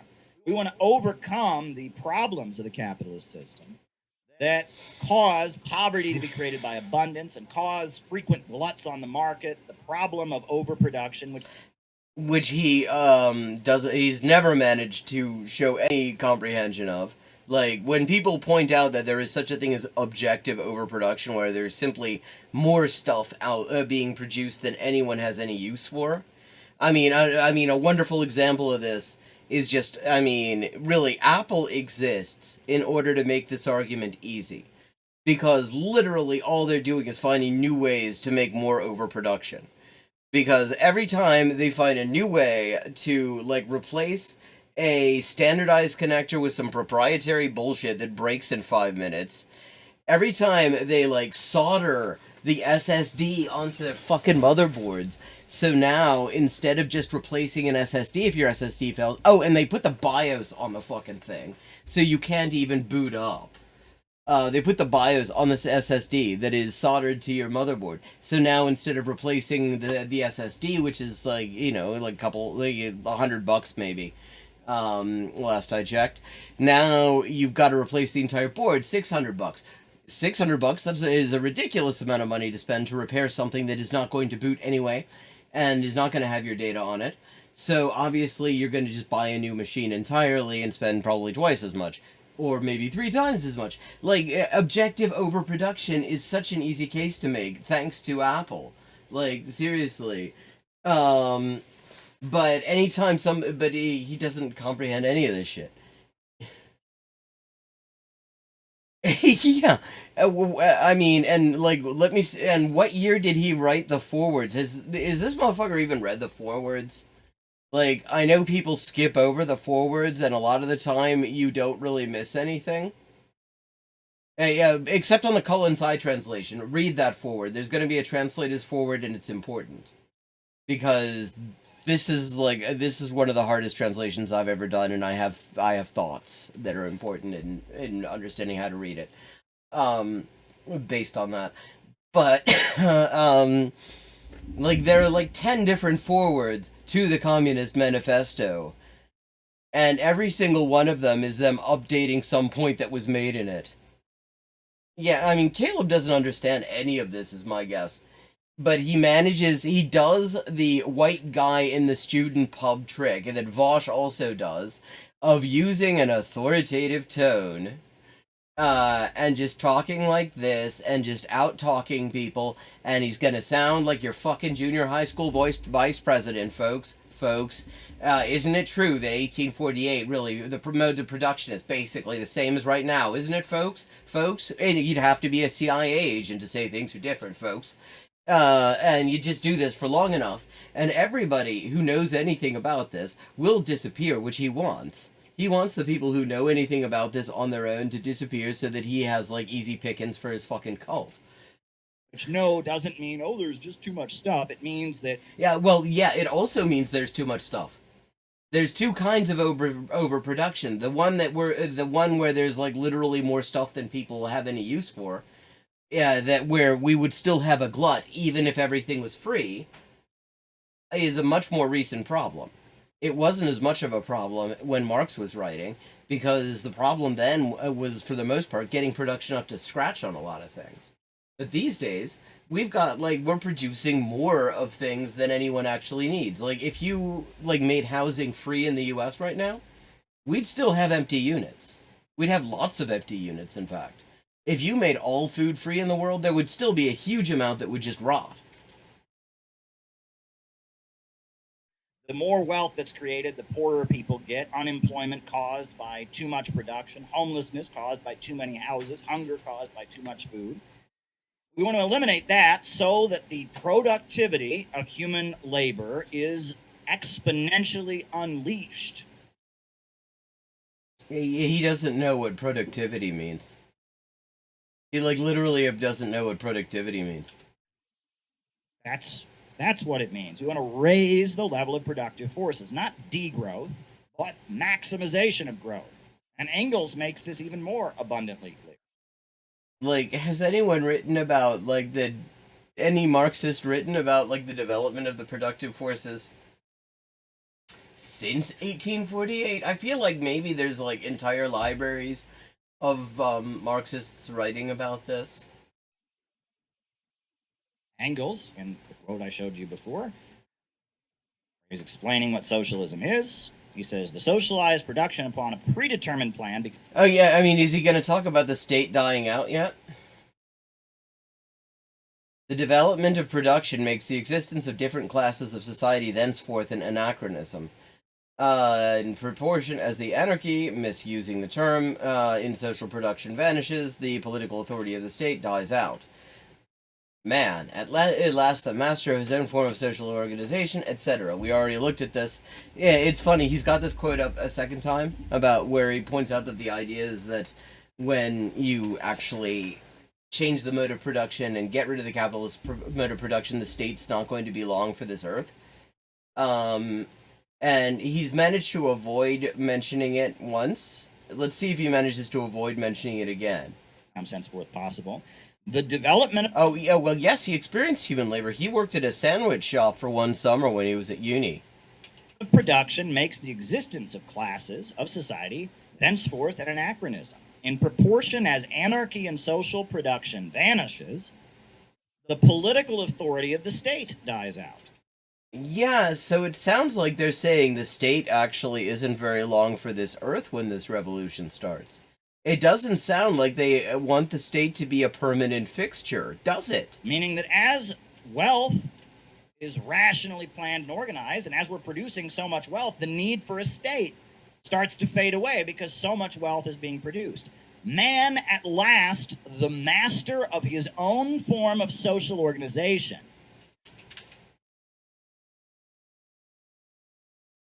Yeah.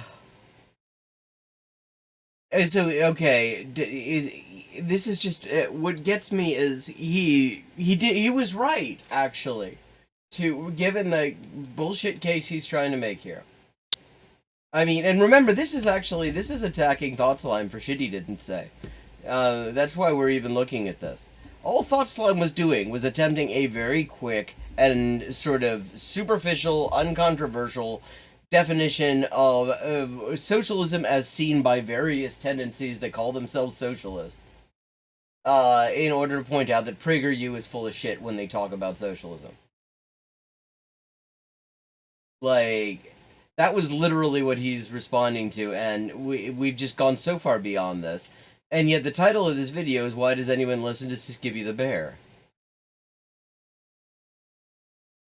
Yeah, I mean, it's like, there's so much, just by Marx and Engels talking about how they basically do not consider the state to be a lasting feature of society once the revolution gets going, and he's sitting here trying to quote them as proof that the state is obviously a permanent feature, along with billionaires, which he said is un-Marxist to think there shouldn't be billionaires, because he thinks that like communism means we all have as much shit as billionaires have. Because he hasn't even really given any thought to what billionaires' money actually goes to. Like, how much of that actually goes to, like, things that people are, like, daily, what you could call, like, daily comforts of daily life and necessities of daily life. Like, most of that shit has nothing to do with, like, eating well and having a decent place to live and, having, and shit like that. And it has a lot more to do with owning shit other people need. But he hasn't given, like, any thought to any of this, and aside from that, if he said that billionaires shouldn't exist, because obviously in a classless, stateless, moneyless society, you wouldn't have billionaires, the communism, you can't have communism and billionaires at the same time unless you just totally redefine communism. And he wants to totally redefine communism. Because he thinks fascism is communism. Lord over... Yeah, I mean, it is... yeah, I mean, and one thing that has just been very educational about this video, this is, like, the boldest I've seen him in terms of his gaslighting. Like, usually he will just sit there and harangue people for, like, 3 hours in at his desk, looking like you've been summoned to the principal's office or some shit. But this time he actually decided to provide a quote, provide a clip that he was going to respond to, and then he showed the clip twice, and then he immediately lied about it. And he's been lying about the whole thing ever since.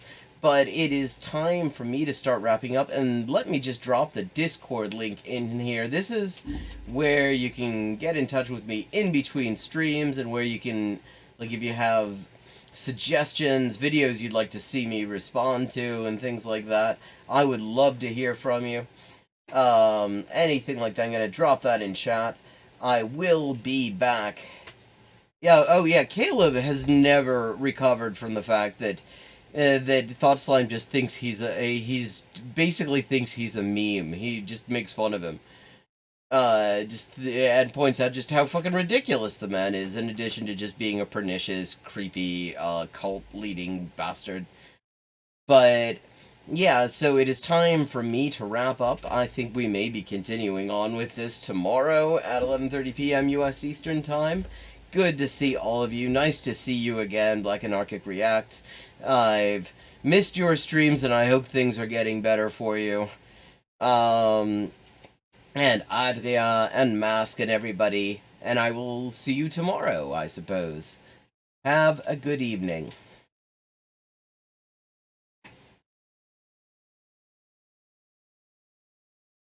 Back to the Muppet. The irrationality of the... Oh, yes, he keeps on quoting this line from the manifesto that is... First of all, he skips over... There's a bit right before this, and I'm indebted to Black Anarchic Reacts last night for reminding me of this, because I had forgotten, because it's not up on the screen. But the bit right before this, they define Marx and Engels, this is in the Communist Manifesto in Section 2, define the state as...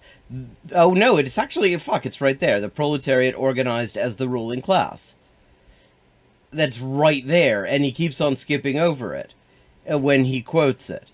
But the point is that he always trots out this particular quote. He never points out that Marx and Engels in their 1872 foreword to the manifesto said, yeah, we think we kind of got this bit wrong. It's been superseded by subsequent events, and we would have written it totally differently if we had the benefit of the experience of the Paris Commune. The capitalist system. We want to overcome the problems of the capitalist system that cause poverty to be created by abundance and cause frequent gluts on the market, the problem of overproduction, which doesn't mean, there's just too much stuff. See, this is... Caleb has a really weird relationship with overproduction. On the one, he does not acknowledge that there's such a thing as objective overproduction, where there is simply more of a particular sort of thing that anyone needs, to the extent that it would go to waste even if nobody had to pay a penny for it. He completely ignores that, and when people point out that exists, which it most assuredly does in all sorts of forms, if you look at food production, we're producing food for 10 million people on this planet. 10 billion, rather, not 10 million. 10 million would be if we were producing food for 10 million people, we'd be in, even more fucked than we are now. But no, we're producing food for, 10 billion people on this planet. We've got 7 billion. But by the time it actually gets to retail, it's down to enough to feed 5 billion, because roughly half of it, before anyone has any opportunity to buy and eat it, just gets dumped. It gets just fucking binned.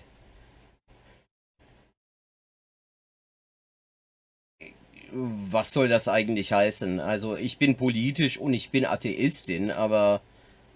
Also, was eine politische Atheistin sein soll, also das ist mir eigentlich ein Rätsel. But he will only acknowledge the kind of overproduction that Marx and Engels talked about in the 19th century, that they were actually criticized by Kropotkin for their use of the term. Because the thing about the type of overproduction they were talking about is that it would actually in many cases turn out to be a shortfall, except that a lot of people who need the things can't afford them, and therefore a lot of stuff goes begging. But the thing is, you get a different version of the same problem later on. We have where we're actually producing more than we need of all sorts of things. That's before we get into shit like planned obsolescence. But he doesn't want to acknowledge that, because his whole idea is that communism happens when line goes up. Means that the more wealth that's created, the poorer people get. Unemployment caused by too much production, homelessness caused by too many houses, hunger caused by... I mean, it's hilarious to hear him talking about claiming that Thought Slime doesn't talk about overproduction, when the very first time he tried to dunk on Thought Slime, it was because Thought Slime pointed out that there was overproduction in capitalism. It, like, literally, and he called him a Malthusian for acknowledging it. Too much food. We want to eliminate that so that the productivity of human labor is exponentially unleashed. Wow, I mean, why? How is that? What's communist about increasing labor productivity? Like, since when is that the goal? To just ensure that the same number of workers, more stuff gets produced. I mean, that's what capitalism is trying to do. Capitalism is constantly trying to improve productivity, is constantly trying to increase productivity growth, because it means that they can pay less, pay fewer workers for fewer hours in order to get more shit that they can then sell and keep for profit. Like, I mean, this is this is his idea of what communism is you manage to get workers to work harder. And then eventually the overproduction reaches such a level that suddenly there is communism. This is what he's thought through. This is the guy who has had himself written into the bylaws of CPI Mark II. The first one kicked him out because he's a sex pest and also a landlord and an exploiter in all sorts of different special ways. He's the guy who calls himself the ideological leader. Like, literally, he can't be wrong. No, he has not said Malthusian yet, interestingly. That should be part of the Caleb Muppet drinking game, though, and we do have quite a ways to go in this. That's what it means. We want to raise the level of productive forces, not degrowth, but maximization of growth. And Engels makes this even more abundantly clear. Engels, in the quote I showed you before. Yeah, I mean, and I wonder, Caleb, maybe you can tell us, has anything changed about the relations of production and the state of the means of production? Like, does the economy basically work the exact same way it did in 1870? Like, has there been any change there at all that you can think of, Caleb?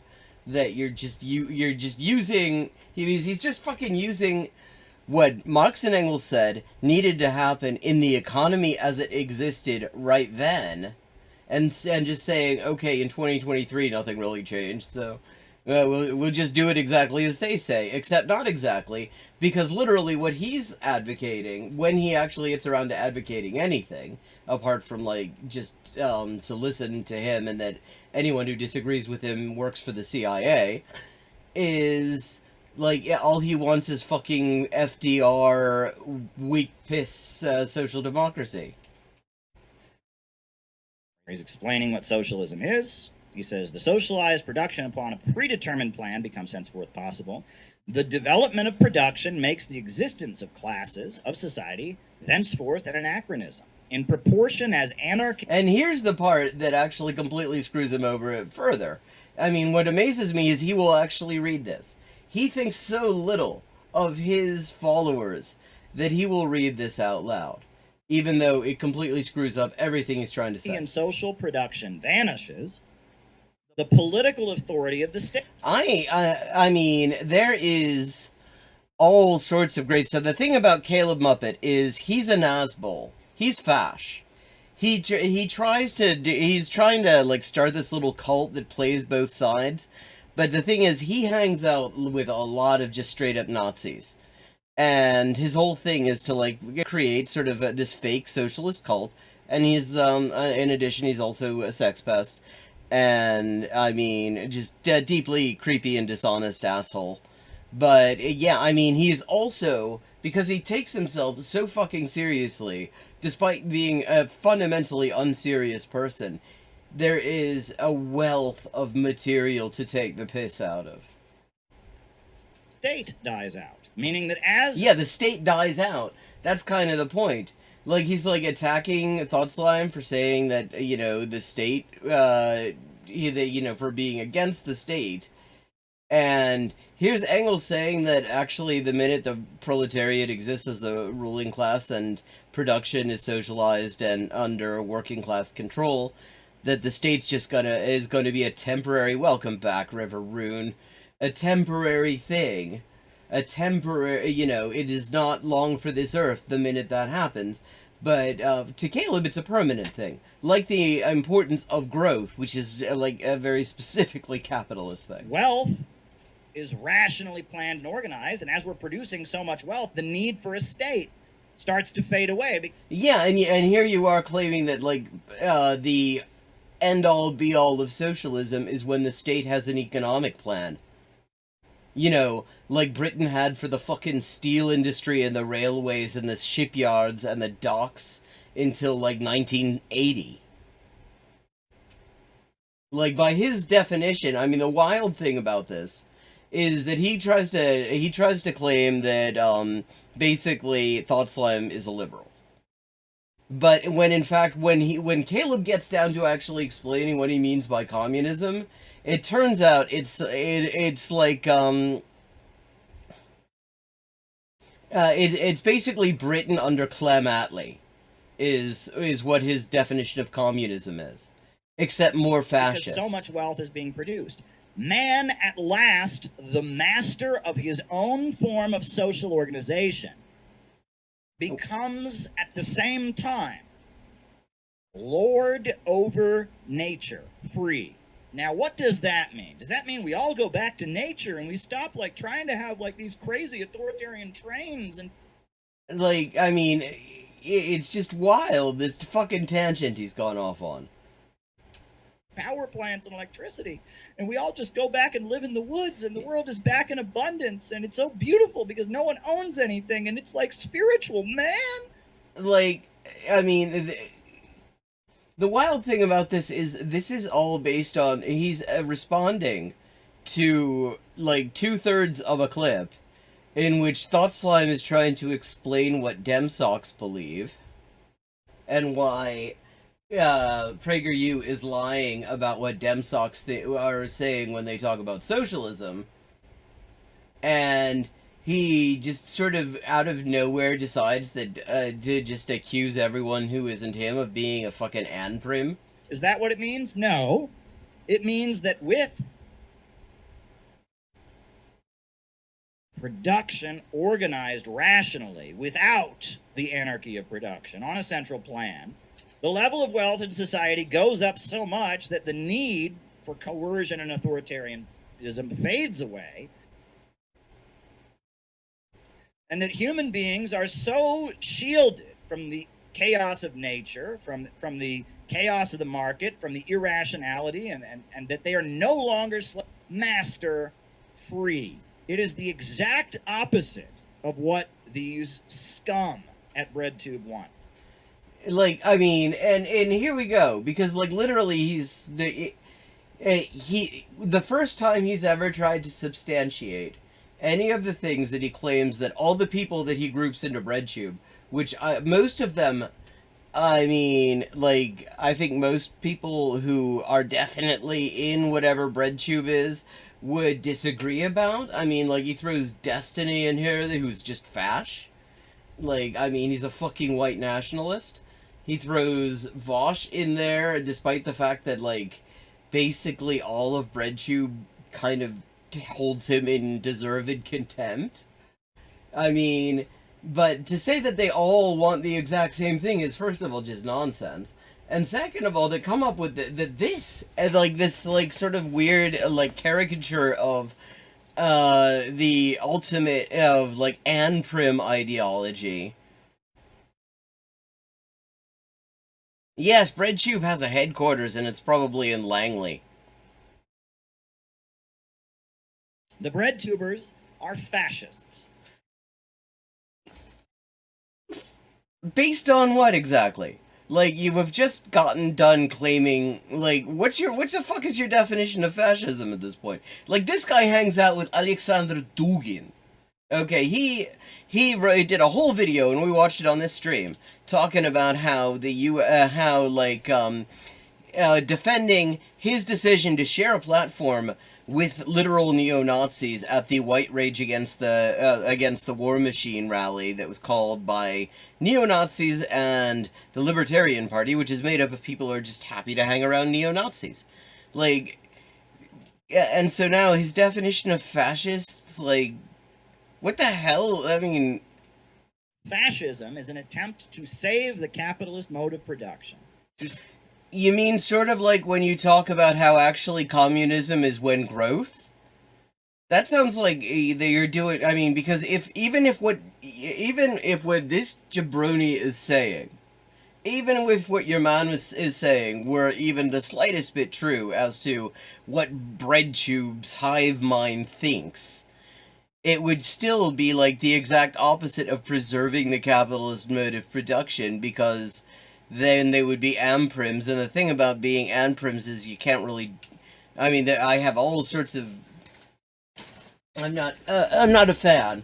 I mean, it's basically a meme ideology in the first place. But you really cannot claim that if amprims had what they wanted, that there would be a capitalist mode of production. He literally just does not understand any of this stuff, or or at the very least, he hopes that his viewers are such absolute rubes that they don't. Save capitalist production organized for profit, to save the anarchy of production by forcibly degrowing. How does that save? The whole point of degrowth is you can't do it in capitalism because capitalism needs growth, you dickhead. The whole point of degrowth, the thing is, he's never, he did a whole video where he was trying to dunk on Jason Unruhe, who's also a deeply unserious jabroni, trying to attack the concept of degrowth, and he thought degrowth is when, there are environmental standards in place. Literally, he had no idea what the fuck degrowth is. He also seemed to think that people in Africa are depending on the shipments of their lives in Africa are depending on getting cut flowers and gouda from the Netherlands. He also claimed that the Netherlands is feeding Africa, that's what their agriculture is all about. But, I mean, he doesn't know what the fuck degrowth even is. The whole point is that you can't really do degrowth unless you get rid of capitalism, because there's a growth imperative. The slave labor underclass. The Nazis were very big on growing the economy, actually. They did it through what you could call military Keynesianism, and through through something not at all unlike the prison industrial complex that the US now has. They literally were trying to maximize production by finding ways, forcing people to work for the dole was an early measure. And then, of course, and they had fucking a special brand of concentration camp that doesn't get talked about a lot because it isn't quite the chamber of horrors that we know them for, but it was horrible. It was called an Arbeitserziehungslager. Arbeitserziehungslager, a work education camp.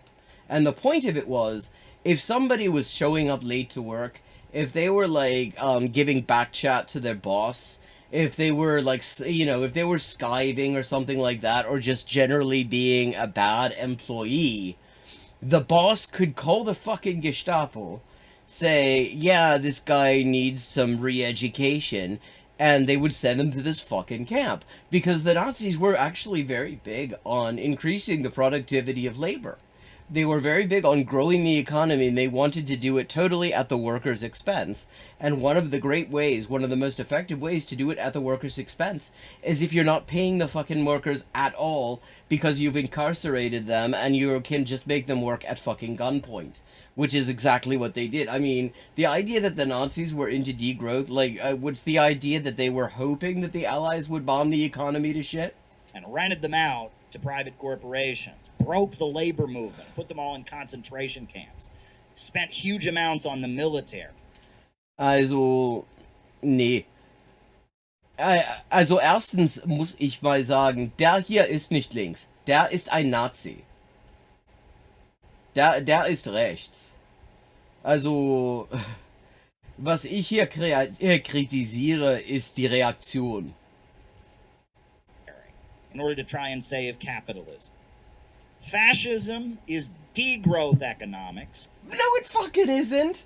Like, I mean, this has just gone. Oh, this is an hour and a half video, and he's already just gone way off the fucking deep end. It is prison industrial complexes. It is. The whole point of prison industrial complexes is to increase labor productivity, which you yourself said was communism, you dickhead. Military industrial complexes. It is Malthusianism. Oh, there we go, Adrien. I told you we'd have a Malthusianism soon enough. Driving down the population. It is eugenics and breeding human beings like animals, all intended to save the capitalist system. But, like, there's one thing that doesn't belong in your list there, because you said degrowth, and, like, literally the whole point of the military-industrial complex, the whole point of the prison-industrial complex, is growth. It is to grow the economy, to grow productivity, and just avoid having to pay workers. And if you read R. Palm Dutt, the author of the amazing book, Fascism and Social Revolution, he lays this all out there. Let me see. Does R. Palm Dutt ever say anything about degrowth, a term that did not exist? Because R. Palm Dutt was writing in the 1930s. He's one of the people who coined the concept of calling the Social Democrats social fascists in Germany. Fascism is about reducing human productivity, reducing the population. Wait, how are you saving capitalism by reducing human productivity? Like, he doesn't know what any of these fucking words mean.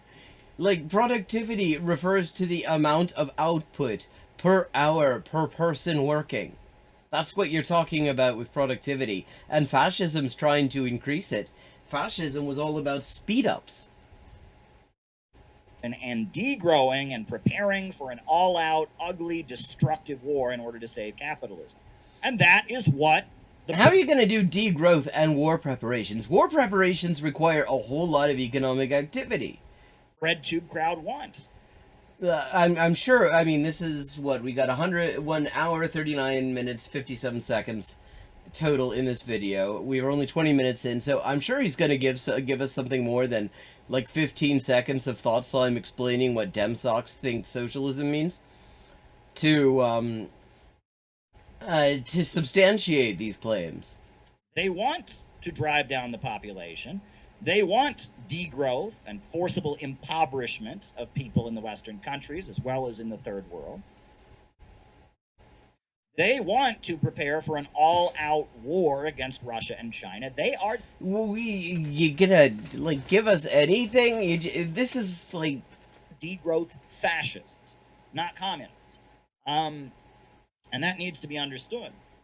I mean, one of the things that was great is yesterday, on the bit we were seeing, he has this whole bit where he's like, Thought Slime claims that he is this great authority who absolutely everyone must listen to on the subject of what socialism and communism are and stuff like that.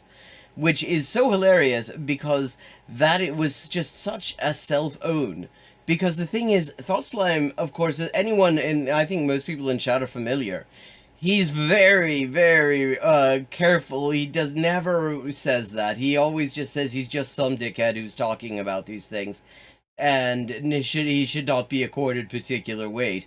The person who, like, actually calls himself an ideological leader and claims to be an authority on this stuff is this dapper little ghoul we've got in front of us, in front of a whole shelf full of unread books. And socialism is what China has, where they've organized the means of production. And they don't have a prison-industrial complex. They don't have a military-industrial complex. On a predetermined plan.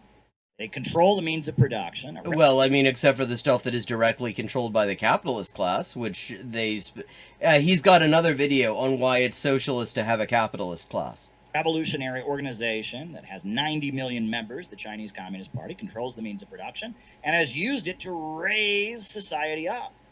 Except that's... First of all, okay, rising living standards is also not socialism. Like, we have, rising living standards happens in pretty much every sort of economic system, because production keeps on developing, people get better at producing things, and the result is things tend to get cheaper kind of in whatever system you're in, at least to a certain extent. At some point it reaches the end of its contradictions and then things fall apart, and it's superseded in one way or another. But, I mean, what he's just describing is raising living standards within capitalism.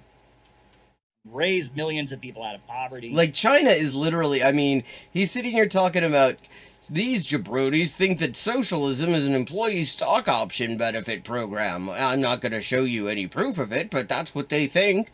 Except, unlike here in China, where they have billionaires and capitalists, and they're basically the low-wage manufacturing platform for the entire Western capitalist system.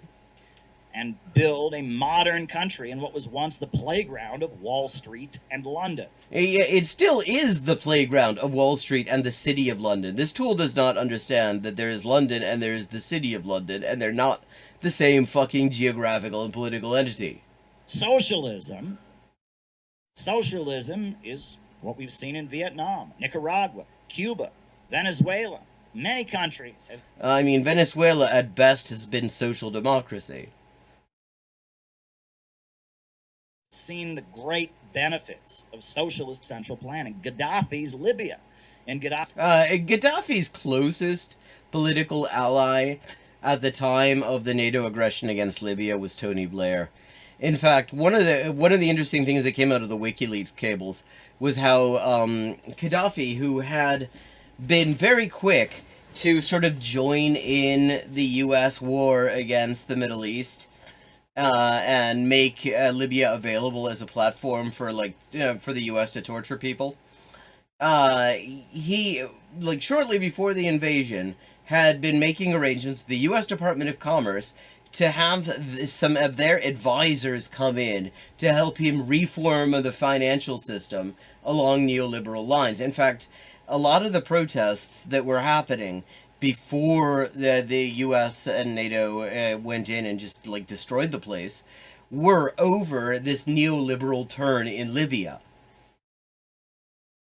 Gaddafi's Libya, they had the highest life expectancy on the African continent. They wiped out illiteracy. They built the world's largest irrigation system, the Great Man-Made River. Socialism is about eliminating poverty by centrally organizing the means of production. I mean, he hasn't actually shown anyone who specifically, not only has he not shown anything where Thought Slime or anyone in Breadtube says the things that he claims they believe, but he has not actually provided a quote that specifically refers to central organizing and planning of things, as opposed to decentralized organizing and planning of things. And and the reason he hasn't done that, yeah, he could, but he's trying to stick to the two books he's read, and that's Socialism, Utopian, and Scientific, and the Communist Manifesto, and neither of them actually say central. And moving toward a world with so much wealth and so much abundance that the state itself can fade away. It understands that the way to abolish authority and state power and coercion is through creating vast abundance. Yeah, here he goes. Communism is when line goes up. He's never explained the mechanism for this. He's just always claims that the idea is that if you get the maximum amount of work out of each worker, then somehow, eventually, that will become communism. That's the road to doing so. So, with that in mind, we will now watch Thought Slime's video. I started to watch it, and I thought, okay, we'll watch for a little bit. I don't know how long we'll be able to stand it. I don't know how much of it will be worth reacting to. We will watch Thought Slime's video, Abolish the Left. Okay, so this video, just to be clear, what he's talking about is the idea... there's this recurring theme where reactionaries who are sort of on the periphery of the left will say, oh, the left needs to get on board with being transphobic, or the left needs to be more racist because you're costing us votes, you gotta be more respectable and stuff. And so Thought Slime's response to this, there's two ways you could make basically the same argument. Mine is to say you motherfuckers aren't anything that I would ever seriously recognize as the left. Stop pretending that we're on the same side. His is to say fuck the concept of the left if it includes these dickheads. But it's the same basic argument either way. Right? Because I guess the trendy thing now is to criticize the left, right? Because the That's left not sucks. what he's doing. And motherfucker, I mean, what do you care? You're not the left. You're fash. But this is Thought Slime's attempt to abolish the left. Which is literally not what this is about. So let's go ahead. It was a good video. If you haven't seen it, it is well worth watching. But I mean, the thing is, what gets me is, see, the first thing we spent like 10 minutes on with him was saying how Thought Slime's videos, they're all about pessimism and self-mutilation and ugly things, and they make you despair. And it's like that idea of what Thought Slime's videos are like would not survive 5 minutes of watching the videos. So I actually find it is actually really interesting to see that he's going to like lie like this and show his people, who I would guess have never actually, will not admit to, probably on pain of being kicked out of the CPI, ever having seen a Thought Slime video. Simply saying that because I am the subject of criticism on the left? No. We can't win any confrontation with the far right unless this changes, because the left has alienated the... Okay, I can't wait to see what he's doing, because he's already like jumped in a bit in medias res here, because this is Thought Slime imitating the sort of arguments he's about to attack. How does Caleb the average person, which in this case is me, with a focus on niche boutique issues, and it needs to focus on outreach specifically towards the white working class, a term I've adopted in this context because it sounds less racist than just saying white people. Yeah, I mean, he's actually, like, literally, this is about the things, this is, like, entirely, and it isn't even meant to be about Caleb Muppet, it's about, the Young Turfs, but it is so totally exactly attacking everything that, that fucking Caleb Muppet claims communist activism is. But actually, it is just racism mixed with a little bit of classism, actually. But don't worry, there's enough plausible deniability to gaslight anyone that points that out. See, we can't let partisanship divide us. Hey, you ever notice that a lot of people say that kind of stuff? How's the audio? Is it too loud? Should I turn it down? And they say it right, and then they follow it up with some of the wackest horseshit you've ever heard in your entire life. Just some real garbage brain shit from an idea dumpster. Idea Dumpster would be a great channel name, and I'm kind of disappointed that I didn't come up with it. I mean, it's like, so he just, presented a big straw man there, about what anyone who criticizes the identity politics, burn America down cult has to say. Well, no, he's, as we will see, it's a long video, Caleb. Maybe just watch the whole thing before you... He's not even talking about you, dog. He's saying it while he's got these weird glasses on. He looks like some kind... Yeah.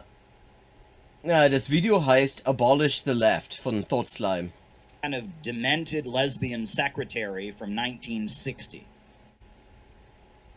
Well, I mean, that manages to be ableist and homophobic at one time. And also, I mean, it looks like the sort of fucking glasses that, what's her name, who's like, Peter Coffin's partner would probably rock. Actually, I mean, with some dark lipstick, I have to say, I mean, I think, she's totally full of shit, but I actually I like her dress sense. Right? I mean, this is like somebody who worked at the DMV, the Department of Motor Vehicles, in Thanks for explaining what the DMV is, Caleb. 1960, right? Who's like going to give me a form to fill. It's called retro, you dickhead. Here, look, in 1 second. I'll be back in just a second. I'm still here. I just need to fix something. There.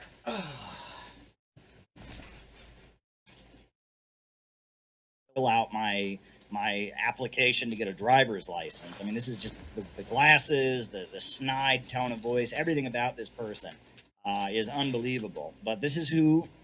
Yeah, see, this is somebody who's actually funny. You know what you try to be, but you have to telegraph it 20 minutes in advance so that your fucking audience of sycophants knows to laugh, Caleb. See, this is actual humor. YouTube wants us to see, right? Bill Gates has decided this is what we should be watching. We shouldn't be learning actual Marxism. We shouldn't be trying to fight for the... Yeah, well, actual Marxism, like the only 2 paragraphs of the Communist Manifesto he's ever read. Working class, break down racial barriers, stand in solidarity with people like the Uhuru movement that are facing years in prison. Yeah, I mean, the charges against them are extremely frightening, and I hope that they actually do not succeed. But the Uhuru movement is a deeply abusive fucking cult. For daring to oppose, confrontation with Russia. Oh, no. This is what we should be listening to. This freak, this internet freak, this is all over the fucking glasses. Failed comedian who now makes suicide porn comedy. Yeah, there you go. Suicide porn comedy. You know, you're actually showing your audience an example of one of Thought Slime's videos right now. Like, are you gonna point out when we get to the suicide porn comedy part? No. So fundamentally without value that you throw them out, you can't even recycle them. You just throw them right in the dumpster. And here's the... That's supposed to be funny? Yes, it is. It's actually kind of hilarious. Let the flow develop. Like, is that supposed to be funny? Just like, oh, he showed a clip from a show of someone throwing something away. So it's... Yeah, it's called editing, Caleb. You should look into it. Like, you should look into the fucking rule of thirds rather than giving us this fucking, male bureaucrat Tinder profile pic look at yourself. It's funny. Like, what is he even talking about? He just started out with a straw man. He's talking about people who make the sort of arguments that he was taking the piss out of, I think. I think that's what he might have been talking about. People who criticize the left, and then now he's just talking out of his... Is this supposed to be smart? Is this what, like, identity politics, college people think sounds smart? Because it just sounds dumb to me. It sounds like... You're a college person, too. This motherfucker went to Baldwin Wallace College, where he got his one taste of working class life, working in an unidentified sandwich shop for one summer. Thought Slime went to, like, some fairly unknown university in Newfoundland because it was the only thing he could afford to go to. Like, literally, if they're going to talk about education levels and, like, the prestige of institutions, they're roughly on the same level there. Like, what is this idea that anyone who is not a reactionary and not, like, a homophobe must have gone to some expensive university? Yeah, Coffin's partner, whose name I can't remember. Like, I mean... It really kind of annoys me that she's such a reactionary because I fucking love her outfits and I mean I love dark red lipstick. I think everyone who watches this stream knows very well that I absolutely adore dark red lipstick that makes you look like a fucking serial killer if you accidentally get some on your teeth, which I inevitably do. He doesn't even know what he's talking about.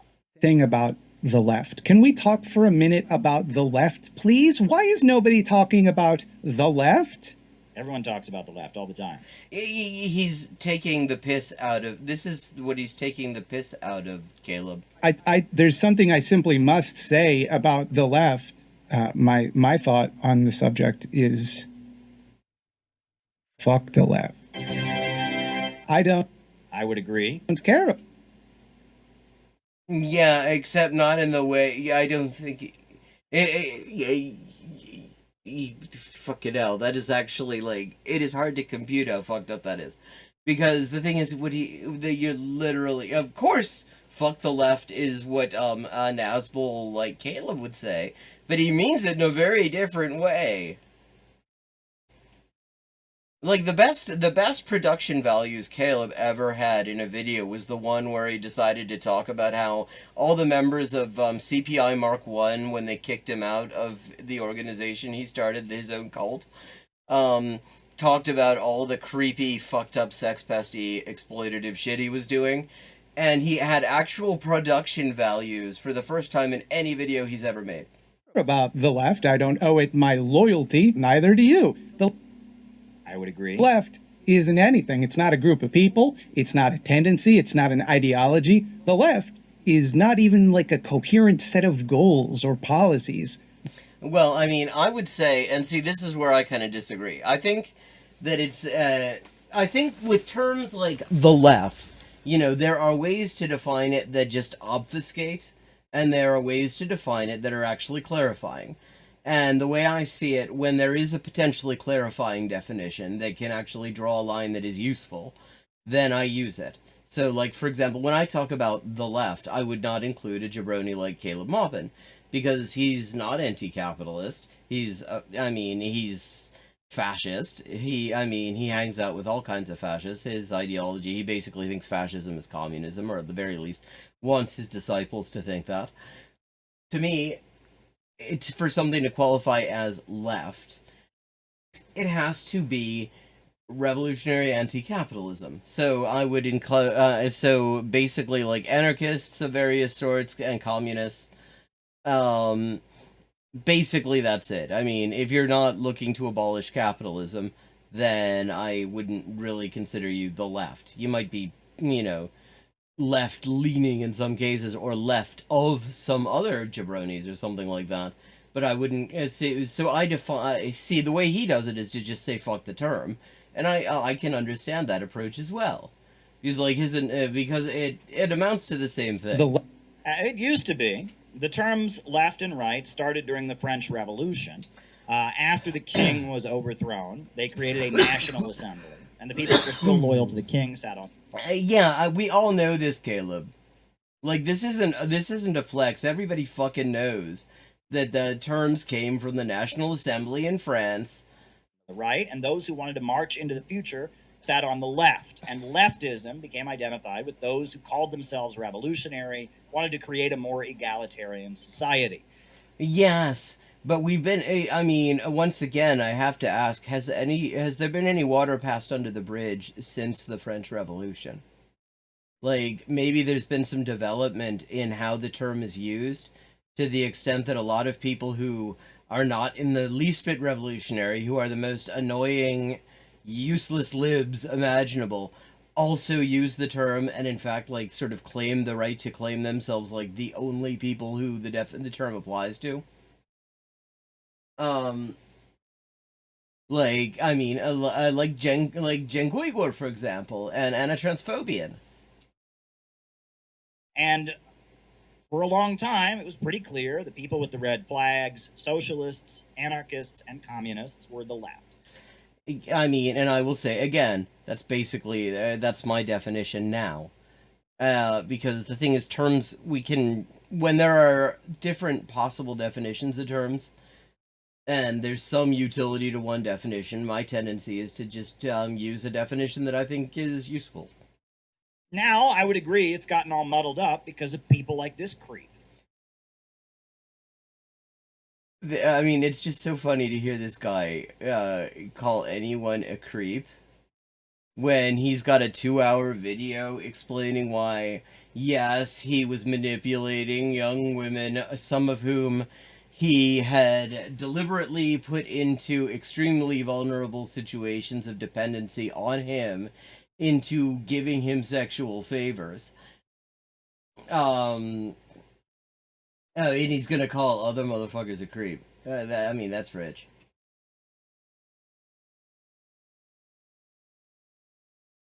Right? Leftism was all about advancing into the future, but this creep wants us to go back to Mother Nature because he thinks it's more spiritual and that... Like, seriously, I mean, it's just really remarkable. You know, people, you know, your audience can actually watch these videos. They can go on YouTube and watch them. And, I mean, does anyone, I have to wonder, does anyone in his cult ask him, could you point me to the video where he says he wants to go back to nature because it's all fucking spiritual? And can you point me to that video? I want to just show my friends so that they know what he really stands for. Like, does anyone ask that? Or do the people who even ask that just get kicked out of the cult immediately? Human beings are a cancer on Mother Earth. Gute Nacht. That's not left. That's fascism. That's the ideology of Julius Evola, one of the ideologues... Evola. Not Evola. Yeah, that's Ebola you're thinking of. ...of Italian fascism. That is the occultist fantasies of many of the. Actually, well, the funny thing about bringing up Julius Evola is that Evola shared a Caleb's obsession with calling things satanic and talking about degeneracy. Like, dark far-right forces of the eugenicists, of those plotting World War III, the Malthusians, etc. There we go, more Malthusianism. Yeah, the fact that yeah, I mean, it is total projection. Like, I mean, he's just making this stuff up. Like, there, you literally could not more come up with a wilder set of just lies about what Thought Slime stands for. I mean, like, I'm trying to... I've spent a long time, because I've watched a lot of this crap, and I've spent a long time trying to work out, like, what the sort of standard deviation would be to work out, like, what a plausible misunderstanding would be. And I can't find a plausible misunderstanding that there's no way that this is somebody misunderstanding. This is him just lying. those ideas are now called left. People who oppose human civilization and humanity itself now call themselves left. Actually, I would really doubt that anti-civ people would call themselves left. In fact, I'm pretty sure a lot of them would call themselves post-left, and a certain number of them actually, like you, Caleb, have ties to the far right.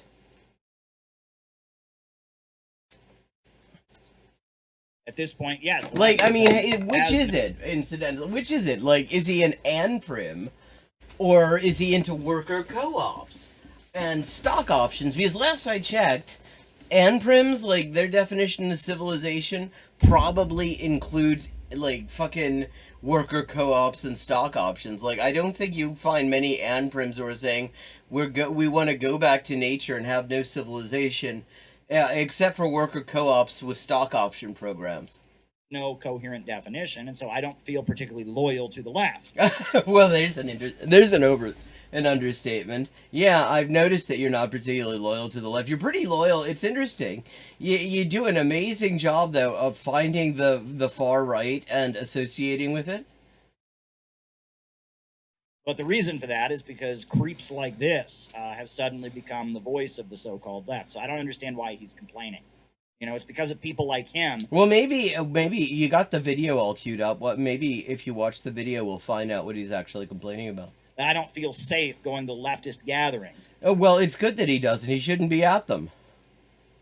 And, like, I mean, fuck you. I'm glad you're not safe. You don't feel safe going to leftist gatherings. I think he's being extremely alarmist here. I don't think that he would be unsafe. He would probably get shouted down. People would probably yell Burger King at him, which he hates with a passion because he's just so big into taking himself so seriously, just for no good reason.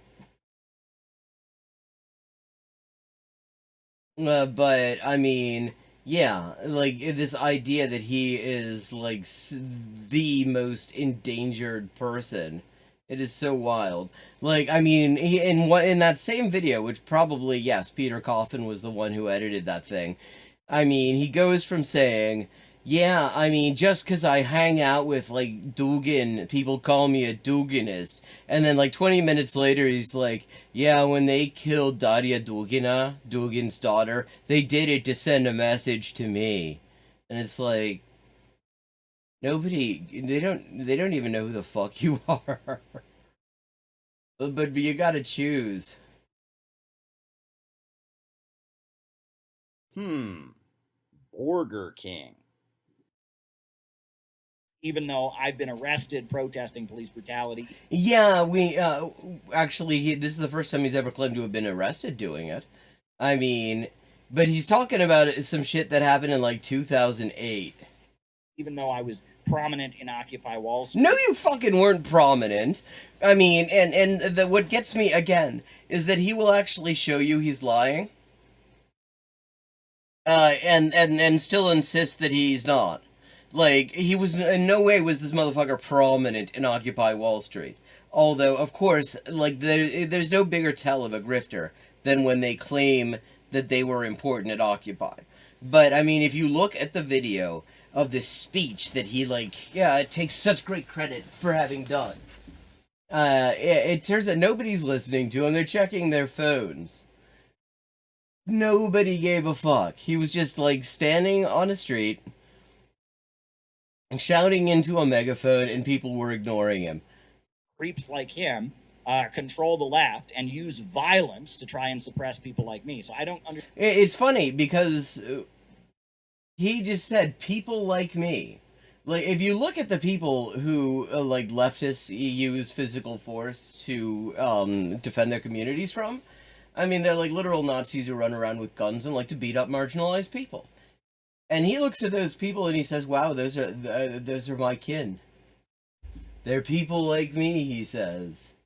Isn't that interesting? That is literally the argument that a lot of us have been making all along, that they are indeed people like him. Understand what he's complaining about.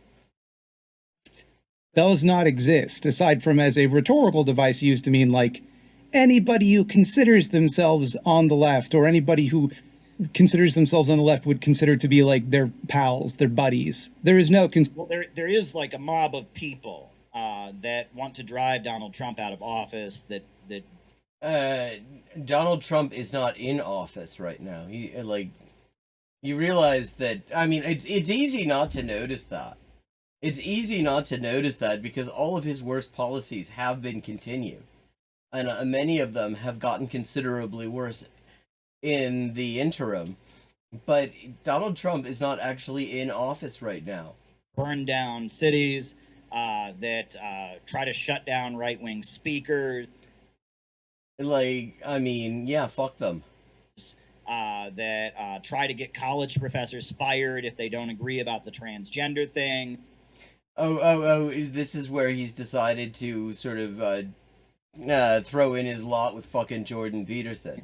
Now you see, a couple of years ago, he was claiming that he was this big trans rights activist, that you absolutely couldn't question his commitment to trans rights, and now he's saying, well, they try to get professors fired if they don't agree with the transgender thing, and it's yeah, fuck you, man.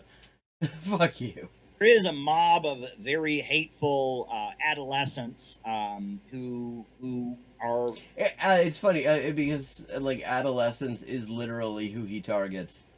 You look at the people who have emerged from his cult, the first version of it, the one that kicked him out, I have to keep on pointing out.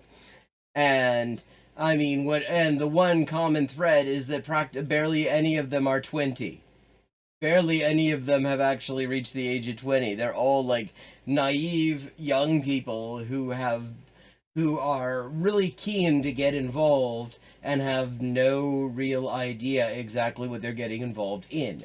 Mad at society and get psyched up by his videos to do all kinds of crazy things. Could you give us some examples of crazy things that he's because, I mean, another thing about Thought Slime, again, I have to say, is he very specifically says, don't go out and harass this person. Although, honestly, I mean, I would not necessarily go that far as to say that in some of these cases. He very specifically, I mean, it's hilarious to hear him, basically act as if the issue with BreadTube is that it's too action-oriented now, apparently. That does exist. I mean, whether you want to call them the left or not, and in fact, he's one of the primary influencers in this crowd of degrowth, sex-obsessed, hateful... Motherfucker, you decide sex-obsessed. You manipulated people into a dependency relationship so you could coerce them into giving you sexual favors, motherfucker. Hateful punishment, mob justice, destroyers of civilization. I mean, whatever you want to call them. I don't think that they're left. They're not left in the way the Soviet Union was. They're not left in the way Marx and Lenin were. But whatever they are, he's one of the main people leading them. And if you don't want to call them the left, that's fine. But he's not talking, and that's literally not the people he's talking about. Exist, and they're a fucking problem. Consistent set of beliefs. I'm actually quite happy to hear that Caleb thinks that the left is a fucking problem. Because if we're not a problem for motherfuckers like him, then we're doing it wrong.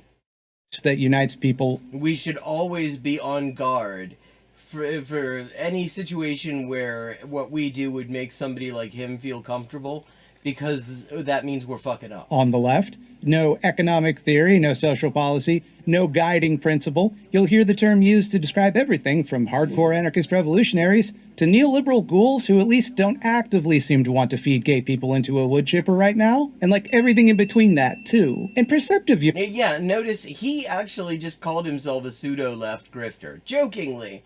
But that's the thing, like, the fucking Caleb was talking a second ago about how he claims that he should be like the leader, the absolute authority on what leftism is or whatever. Like, and that's you, dude. Viewers might notice from the examples that. Like, is he trying to sound smart now? Because it's like, and also even that. Yeah, he does a better job of it than you do. Incidentally, you should take notes. Video, even that thing he just gave, right? Like, you'll notice, right? Like in this clip he just showed about, what is it? The people, the here, where is it? Pull up the little map he made. Yeah, the point he's making here, I think, is pretty obvious, chat. I don't think it requires explanation. Let's see what Caleb says. Yeah. So it's hardcore anarchists and Democrats. The two march together at this point. No, his whole fucking point, he just called them ghouls. Like, do you think he's saying that his whole point is that the term is used by these very disparate groups of people, making it basically meaningless? He has whole things on fuck Obama and fuck Trudeau. They're inseparable from each other. Yeah, right. They you mean both like you and want Dugin? an all-out war against Russia. They want to spend billions of dollars on arming Ukraine, arming the Nazis in Ukraine, and waging a war against Russia. Yeah, it's funny. I mean, the only time he's ever against Nazis was when they're the Ukrainian ones. He's cool with, like, pretty much all other Nazis. Including some Nazis who are also cool with the Ukrainian Nazis, it's worth noting. I mean, he's very inconsistent in this regard. They both Except that he likes Nazis. want to send huge amounts of weapons to Taiwan and provoke a confrontation with China. As we all know, I mean, that is definitely one of Thought Slime's big preoccupations. He's got like 5 different videos. Let's send more fucking weapons to Taiwan. They both He want doesn't. to have the internet outlaw anyone who's critical of the Biden administration. What? So I'm not seeing the contradiction here, right? Obama and Trudeau versus, Trudeau? people in black masks. They both basically think the same thing. They all hate Yeah, I love how apparently, this motherfucker doesn't know who any of these... That's Niester Machnur. That's Emma Goldman, and that is a poster of the CNT-FAI, the anarcho-syndicalist trade union militias in Spain in the 1930s. He doesn't know who any of these fucking people are. Oliver Anthony because, God forbid, his song about how hard it is for working people to pay their bills didn't have enough transgender pronouns in it, so... It like very specifically slagged off poor people. It was a song slagging off poor people, claiming, of course this motherfucker is gonna like embrace that thing. Because I mean, he just goes a little bit more mask off every single time. he must be a neo-Nazi. He must be the... Well, he literally is one, though, it turned out. I mean, his fucking social media was full of posts about, like, blaming the Jews for all sorts of shit. I mean, and his song is fascist as fuck. No wonder Caleb likes it. Plan. I don't see the difference, right? The Democratic Party that's pushing degrowth, that's pushing... The Democratic Party isn't pushing degrowth, motherfucker. Identity politics, and... The Democratic Party is pushing... Yeah, no. Like, I mean, first of all, we have to have a big asterisk next to the usage of the term identity politics, because people like this use it to mean anything that does not center and foreground and give exclusive attention to the preoccupations of white guys, of straight white guys with a little bit of money. That is what these motherfuckers use it for, which is why you never hear him like criticizing white cis het identity politics, despite that being the dominant form of identity politics in the society. But, like, the Democrats are doing absolutely, you know, the fucking trans people are facing just one genocidal law after another at this point. The courts are letting some of them through, which is not surprising because of the fucking ghouls that are in charge of the Supreme Court. Obviously, the courts cannot be relied on. The Democrats are doing absolutely fuck all to stop any of this, but somehow they're, like, what? And the crazy people out in the streets with masks on, you know, who think that anyone who opposes World War III against Russia is the same as Hitler. They're the same, right? They march in complete lockstep. I mean, this is like literally, this is a fucking talking point that he's just plagiarized from the likes of Tim Pool. This idea that the like radical leftists who are doing physical, you know, community defense stuff against neo-Nazis are big fans of Hillary Clinton and Joe fucking Biden. I mean, at this point, he's just, that's a fucking PragerU talking point he just plagiarized. I mean, there is no differentiation between the two. The actual left that used to exist was the Communist Party, was Gus Hall, was labor unions, was the Black Panthers. I mean, that was the actual left. It was not... Take the fucking Panthers, that name, out of your mouth. Anarchist fuckheads, and it was not the Democratic Party. So even here, like, I don't see any actual leftists on your stupid map. Too, and perceptive viewers might notice, from the examples that I just gave, any such coalition is doomed. Those groups can work together over common goals, but also they have mutually exclusive goals that at some point they're going to need to resolve. Yes, I mean, and this is only up on the screen for a second, but it's one to dwell on. It'll be very interesting to see if there's any what Caleb does with this. Yeah, exactly. The Dems want growth. Like, literally, I mean, this idea that that anyone he doesn't like wants degrowth is just such nonsense. He doesn't know what degrowth is. If you look up, there's a video, it's on my YouTube channel, where if you just go to my channel and search degrowth, you'll find it. But it is watching the painful spectacle of Caleb Maupin trying to explain what degrowth is, and he doesn't know what it is. And that's good. Like, to be clear, that's a good part about that. That's a good job. That's part of coalition building. It's supposed to be so funny if he just uses a sarcastic voice or something. Like, that's his idea of a punchline, as if he, like, shows... Yeah, you should take notes, because he actually knows what a fucking punchline is. It was a clip of someone throwing something in the garbage, or he just, like, you know, makes... Yeah, what's this shit about having production values? Why can't I just shout into a microphone at a badly placed camera and look for all the world like a junior high school vice principal? Something go good job on his screen. Like, that's supposed to make us laugh. You know, I feel like I'm in kindergarten. This is like watching Sesame Street or something. And it's trying to sound so much smarter than it is. Like, yes, different people and coalitions work together. That's why I am always saying we need to build as big of an anti-war coalition as possible, because World War III... Oh, yeah, specifically, he very specifically wants to work together with neo-Nazis. is coming. You set aside your disagreements, temporarily if need be, to achieve something desirable to all parties. But at some point, you gotta go, hey, there's also stuff we disagree about. What are you gonna do? And then have a big argument. There are degrees of disagreement, though. There are some disagreements which, although we might not ever be able to resolve, we should by no means tolerate. Disagreements whose effects are too fundamental, too immediate, and too costly to ignore in the service of cooperation. Like, for example, if you wanted to kill Batman, you could not ally yourself with Robin because he's not going to support you, you know? Even if you agree. Yeah. Oh, I can't wait to see what he does here because he's clearly going to be very pissed off that Thought Slime made a comic book reference because he's into superhero comics. With Robin on a lot of stuff, you're going to come into conflict about the whole Batman issue. Now, where are you driving?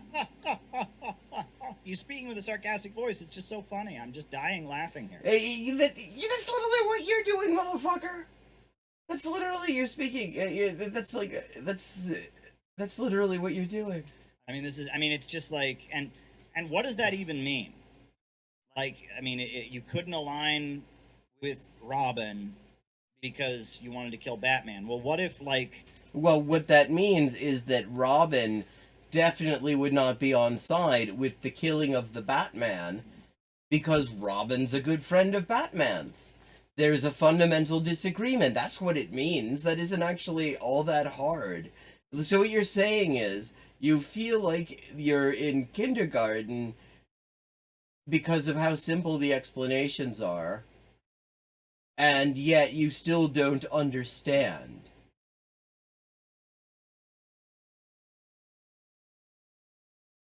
You and Robin were both trapped in an elevator together, and Batman was nowhere near there, and you both wanted to escape from the elevator. This is his fucking point! Could you cooperate to escape from that elevator or not? I think you could. Yeah, and the point is that that's basically where any kind of coalition building might end. This is like literally the fucking point he's making. That line is going to vary. I'm not going to give you some prescriptive commandments about who you are and who you are not allowed to cooperate with. Oh, really? Yeah, exactly. I mean, Caleb's annoyed because he's been, like, I mean, he's been lying about this very point quite a bit, and now... Oh, really? You're not going to give people prescriptions. Your whole channel. Motherfucker, your whole channel is prescriptions. Stop projecting so much. This isn't a cinema. Is canceling people because of guilt by association. Saying that In this case, association between people and the things they do and say. you talk to so-and-so, and so-and-so talk to so-and-so, and so they should have their life destroyed. Right? I have Could you give us an example of one of those videos, Caleb? had so many people go after me for daring to meet with a Russian intellectual. With a Russian fascist, and giving a fucking sycophantic speech where he, like, I mean, one of the really remarkable things about it is how he disavows any association with communism and says, actually, I'm not one of those kinds of people. I realized I was a populist, he says. I mean, the whole thing, I mean, it was just so fascinating because it just showed how completely he will change his entire self-identification, his entire ideological presentation based on who he's in the room with. When he's in a room with a bunch of Russian and French fascists, he sucks up to them and just pretends that and he says, he also said what he thought was really based about communism. What he thought communism meant was armies goose-stepping down the street. He also said that. I mean, it was a really mask-off moment, and it's really fascinating that he puts that on his fucking channel. I mean, if I had something that incriminating, I don't know that I'd publish it, dude. Who is not even a fascist, right? Yes, he is a fucking fascist. He wrote a whole book about how fascism is based and how communism would be so much better if it had a lot more fascism in it. Yes, he's a fucking fascist. The Nazbol party that he founded, when he left it moved to the left. You know, because he highlighted that once on his channel. I mean, his whole channel is like, oh, if you talk to one person who said something wrong on the trans thing, we should destroy your... Said something wrong on the First of all, he keeps on talking to her. Like, his first excuse for having Jyoti Brar, platforming Jyoti Brar, an obscure member of the CBGBML and also of George Galloway's far-right British Nationalist Workers' Party, was that he was just not educated on the issue of trans people, and he didn't understand why it was bad for her to be saying the extremely mask-off transphobic shit that she was saying. And now he's just saying, like, and now he's just kind of going right out and saying, yeah, just agreeing with it. Life. No, don't pretend you're not going to draw that line for people. That's what your whole channel is about. That is what your whole channel is about. Thought Slime. His face is killing my sex drive, says Funky Lollipop, whose sex drive apparently survived the looking at this fucking horribly framed footage of Caleb Maupin. That is what your whole channel is about. It's about inciting people to hate. He's keeping it up on the screen, too. Telling people who the bad people are. Yeah, you mean sort of like how you say everyone who disagrees with you is a CIA agent, and then you provide no evidence? And inciting your viewers against them. You think that maybe when you tell a bunch of people that somebody is a snitch, that they're a CIA agent, that might be inciting people against them and possibly put them at some kind of physical risk? I mean, have you heard of COINTELPRO, where they did a lot of that, where the FBI would have their agents accuse other people of being agents specifically in order to start shit? Misrepresenting facts and lying and trying to destroy people's lives and reputations. You're a cancel culture queen. Lying to destroy people's reputation. You mean like calling somebody a CIA agent despite not having the slightest evidence that that's the case? I mean, it's so fascinating. He's literally every single accusation he's making. I feel like this is an overused phrase a lot of the time, where, you know, that every accusation is an admission. But here it's just fucking true. Like, literally, the things that he's accusing Thought Slime of here, they are so... Anyone who's, like, familiar with Thought Slime's channel knows that they're just not true. And anyone who's familiar with Caleb Maupin knows that they are very much true of Caleb Maupin. So don't give me that. I'm not an organizer. I'm a blowhard. I have a YouTube channel. Yeah, remember that for the first, like, 10 minutes of this video, Caleb was saying that Thought Slime was somebody who claimed to be an authority, and you absolutely had to listen to Thought Slime on what leftism and what socialism and communism are and stuff like that. I mean, and he's going to, like, you should have edited him out of context, dude. If you're gonna be dishonest, at least be dishonest in a less insulting way. Because this is him literally demolishing the idea that he's telling people that he is, to quote the term you used to describe yourself, Caleb, the ideological leader.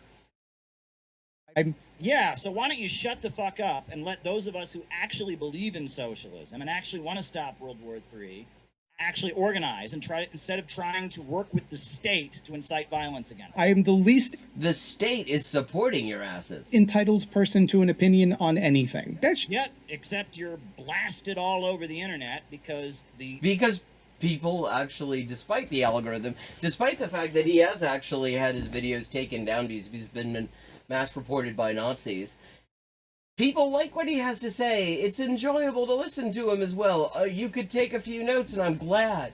I'm so glad that Caleb is so above learning anything from anybody. Because if Caleb ever managed to get congeniality down, if Caleb ever managed to get, like, even the slightest bit of jocular self-effacement down, he would actually be so much easier to listen to and probably be much more of an ideological threat. He would be probably much more capable of recruiting people to his cult. Yeah, exactly. Mildred is humble as fuck. Mildred is always very specifically saying, you know, don't listen to me. I'm not particularly entitled to an opinion on these things. And, you know, when somebody asks in chat during a stream, like, what do you think about this one thing or another? I think once it was Ukraine, like a few years ago, and Mildred's response was, yeah, I don't know shit about Ukraine, so I'm not going to comment on it. And it's like, yeah, I mean, that more people should do that. Like Caleb Maupin, for example, he would have so much less video editing to do if he just said, if every time he didn't know shit about something, he just said, I don't know shit about that, so I'm not going to talk about it. Because, I mean, he wouldn't have any videos. He would just have one omnibus video where it's like, "Hi, I'm Caleb Maupin, and I don't know shit." Silicon Valley tech monopolists want us to hear your view because the pro-NATO manipulators want us to hear your view. You're blasted everywhere. That's why Thought Slime is on CNN and NBC and the Wall Street Journal and the Guardian. Oh wait, he isn't. Because there are powerful forces who think we should be listening to you and not the people trying to build an anti-war movement right now. So the anti-war movement also told you to fuck off, Caleb. Yeah, it does matter what you say because our rule. He also did a video on how the anti-war movement told him to fuck off. The people you supposedly are fighting, even though you agree with them all the time, have decided that you are the one we should hear from. Well, by that definition, see, what he's saying is that Mildred gets more views than he does. But you know who gets more views than Mildred times 10? Is fucking PragerU. Like, any one of the fucking, like, YouTube and Twitch Nazis is boosted in the algorithm way more on all social media platforms. I mean, I heard Lance of the Surf saying that maybe Facebook was an exception from the pro-neo-Nazi bias of social media companies, and it's not. It's not. There are lots of explicit neo-Nazi groups on Facebook. If you report them, it turns out they don't violate community standards. Yeah. Yeah, exactly. I mean, which of the two of these people, which one gets on television at all? I mean, fucking, what are the, Caleb Maupin can get you in a room with fucker Carlson. Yeah, that seems like maybe Caleb Maupin is actually the more connected of the two. Like, I don't think Thought Slime could even get me in a room with Don Cherry. Okay, and we are rounding out. It is coming close to 1. I'm just going to drop the Discord link into the chat, because I'd love to see you there. That's where we can keep in touch in between streams. And give me your suggestions and ideas. I would love to hear them. You know, if you have a video you'd like to see me react to or anything like that, love to hear from you.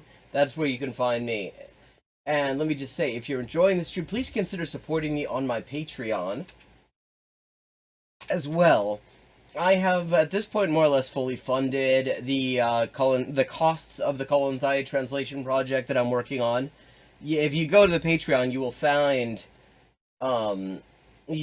the first taster from the final chapter of the Colin book. It is the longest of the chapters, but all support is very much welcome. I've got all sorts of other projects. As you saw yesterday, I have a Spanish language podcast I'm working on the coup in Chile as seen through the lens of the historical archive of a legendary leftist magazine there. So yeah, thanks to everyone for showing up. It's always lovely to have such a lively chat.